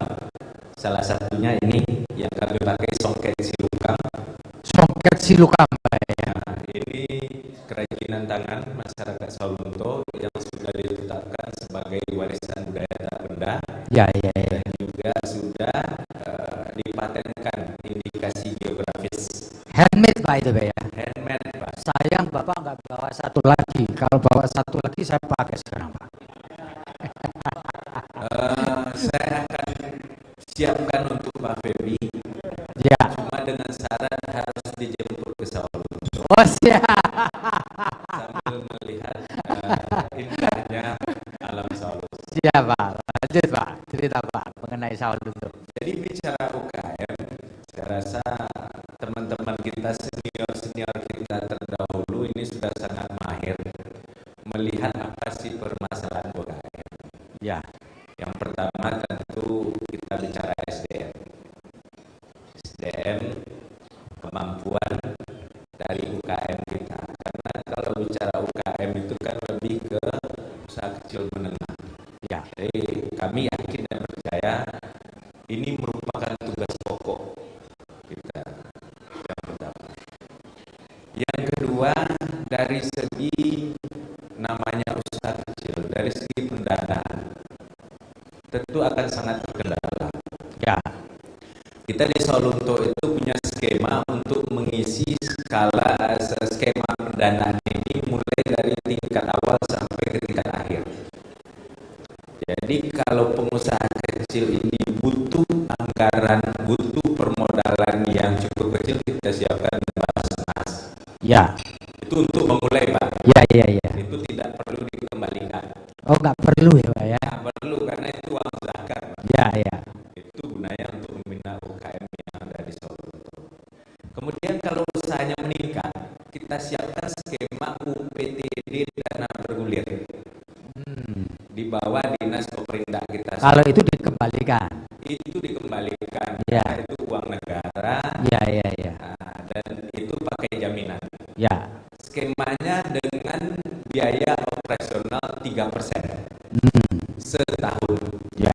Jadi kalau dihitung-hitung pemerintah juga tidak ambil untung di sana, Pak. Ya. Kalau dengan 3% itu. Tetapi memang anggarannya itu bisa sampai kepada 50 juta aja. Kalau di atas 50 juta tentu kita siapkan KUR kerjasama dengan seluruh bank yang ada. Yang terakhir adalah kredit konvensional. Jadi kita mengisi seluruh skema akses permodalan itu supaya lengkap. Jadi tidak ada lagi UMKM kita yang terkendala di permodalan. Ya, karena kami yakin dan percaya seluruhnya akan berbicara modal nanti. Ya, ya, ya, ya. Kemudian penjualan berbasis digital. Ya. Jadi pandemi ini kan mengajarkan kita banyak hal. Ya. Dan mengajarkan kita bertahan dan melakukan inovasi. Kami di Sawalunto juga punya pengalaman ini, Pak. Pengalamannya cuma kurang bagus. Ini untuk berbagi dan share dengan teman-teman sekalian. Waktu pandemi COVID-19 hampir seluruh sektor itu luluh lantak. Ya. Termasuk sektor perdagangan, penjualan dan UKM. Ya. Kecuali yang penjualan berbasis online. Ya. Nah, kami kumpulkan anak-anak muda Sawalunto itu membuat aplikasi berbasis online namanya kakodai.com. Tapi sekarang kakodai.com itu tutup, Pak. Loh, kenapa tutup, Pak? Karena memang yang pertama untuk membuat aplikasi dan menyiapkan produk itu memang kita harus kroyok bersama-sama. Setiap baik UMKM-nya, baik itu pemerintahnya, baik itu marketing dan pemasaran. Ya. Nah, kami ingin membagi ini.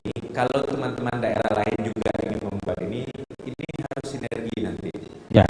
Nah, kealpaan kami di Sawalunto kemarin kami tidak siapkan secara serentak. Oke. Jadi di sektor kakodai.com di sektor UKM yang ada di Kota Sawalunto ada satu produk yang ingin dibeli masyarakat dengan cara aplikasi tersebut. Ya. Tapi UKM kita tidak siap. Oke. Akhirnya tutup.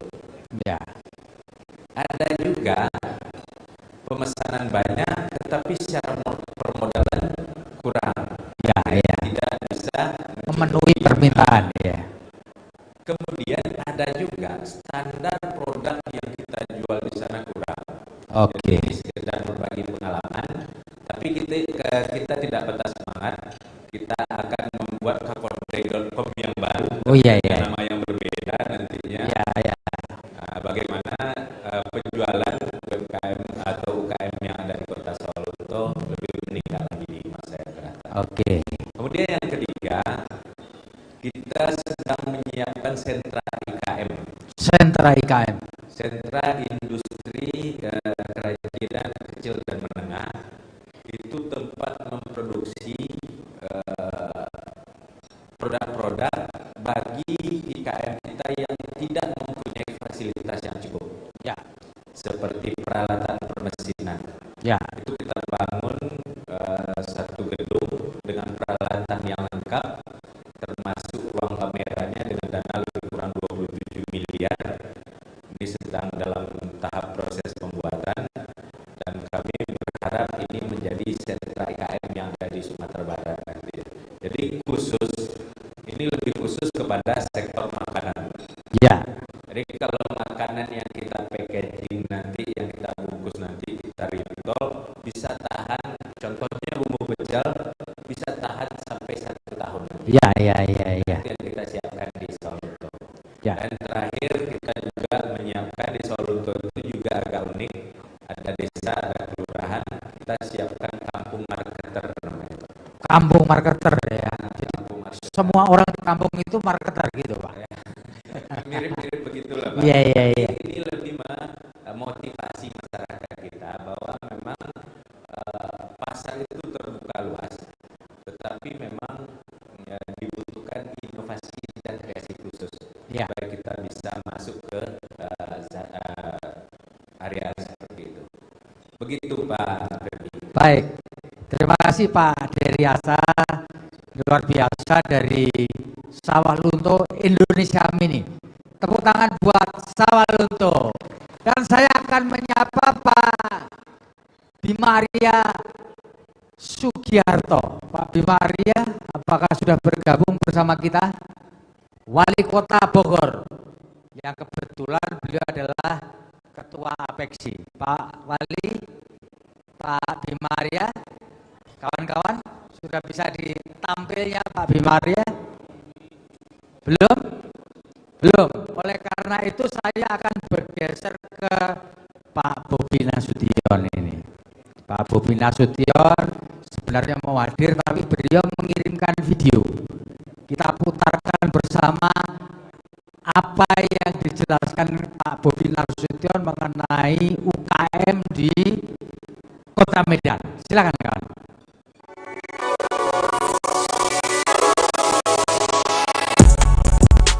Produk UMKM di Medan sebenarnya banyak ya, dari beberapa sektor, mulai dari kuliner, juga ada craft, habis itu juga ada dari sektor kerajinan aslinya seperti kain-kain, baik itu ulos ataupun songket yang masih ada di wilayah Kota Medan. Namun kalau untuk yang sudah bisa ekspor sejauh ini yang benar-benar di bawah binaan Pemko Medan, yang baru kita data baru satu memang, yaitu usahanya daun kelor, itu namanya Keloria Sehat, itu di bawah UD Keloria. Ini yang sudah ekspor sampai ke Australia. Itu untuk ekspor.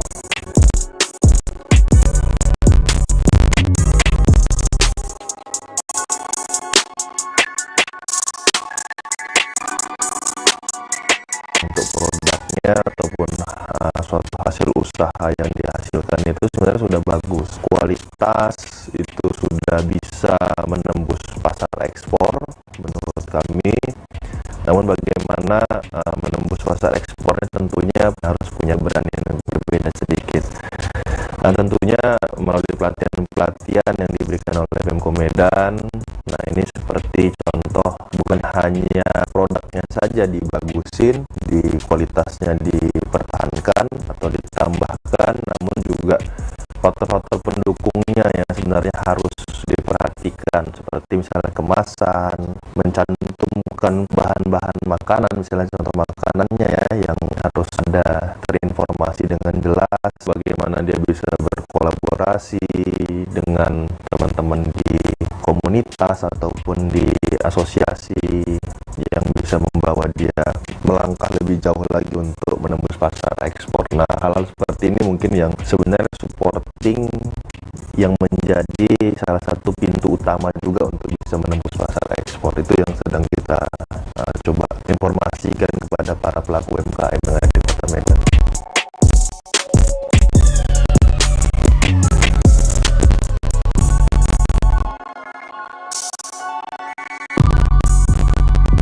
Ya, ini sebenarnya memang langkah mudah untuk mengenalkan produk kita, menembus batas bukan hanya di Kota Medan, bukan hanya di Indonesia, bahkan sampai dengan tingkat global. Itu sebenarnya yang paling cepat sebenarnya bisa dilakukan melalui dunia digital. Promosi ataupun jualannya melalui toko digital. Karena kalau di toko kita sendiri jelas hanya mungkin Medan dan sekitarnya, tapi kalau di dunia digital seluruh yang menggunakan internet, yang berbasis dengan internet pasti bisa mengakses dan bisa melihat produk itu sendiri. Nah, ini yang hari ini kami Pemko Medan coba terus mengedukasi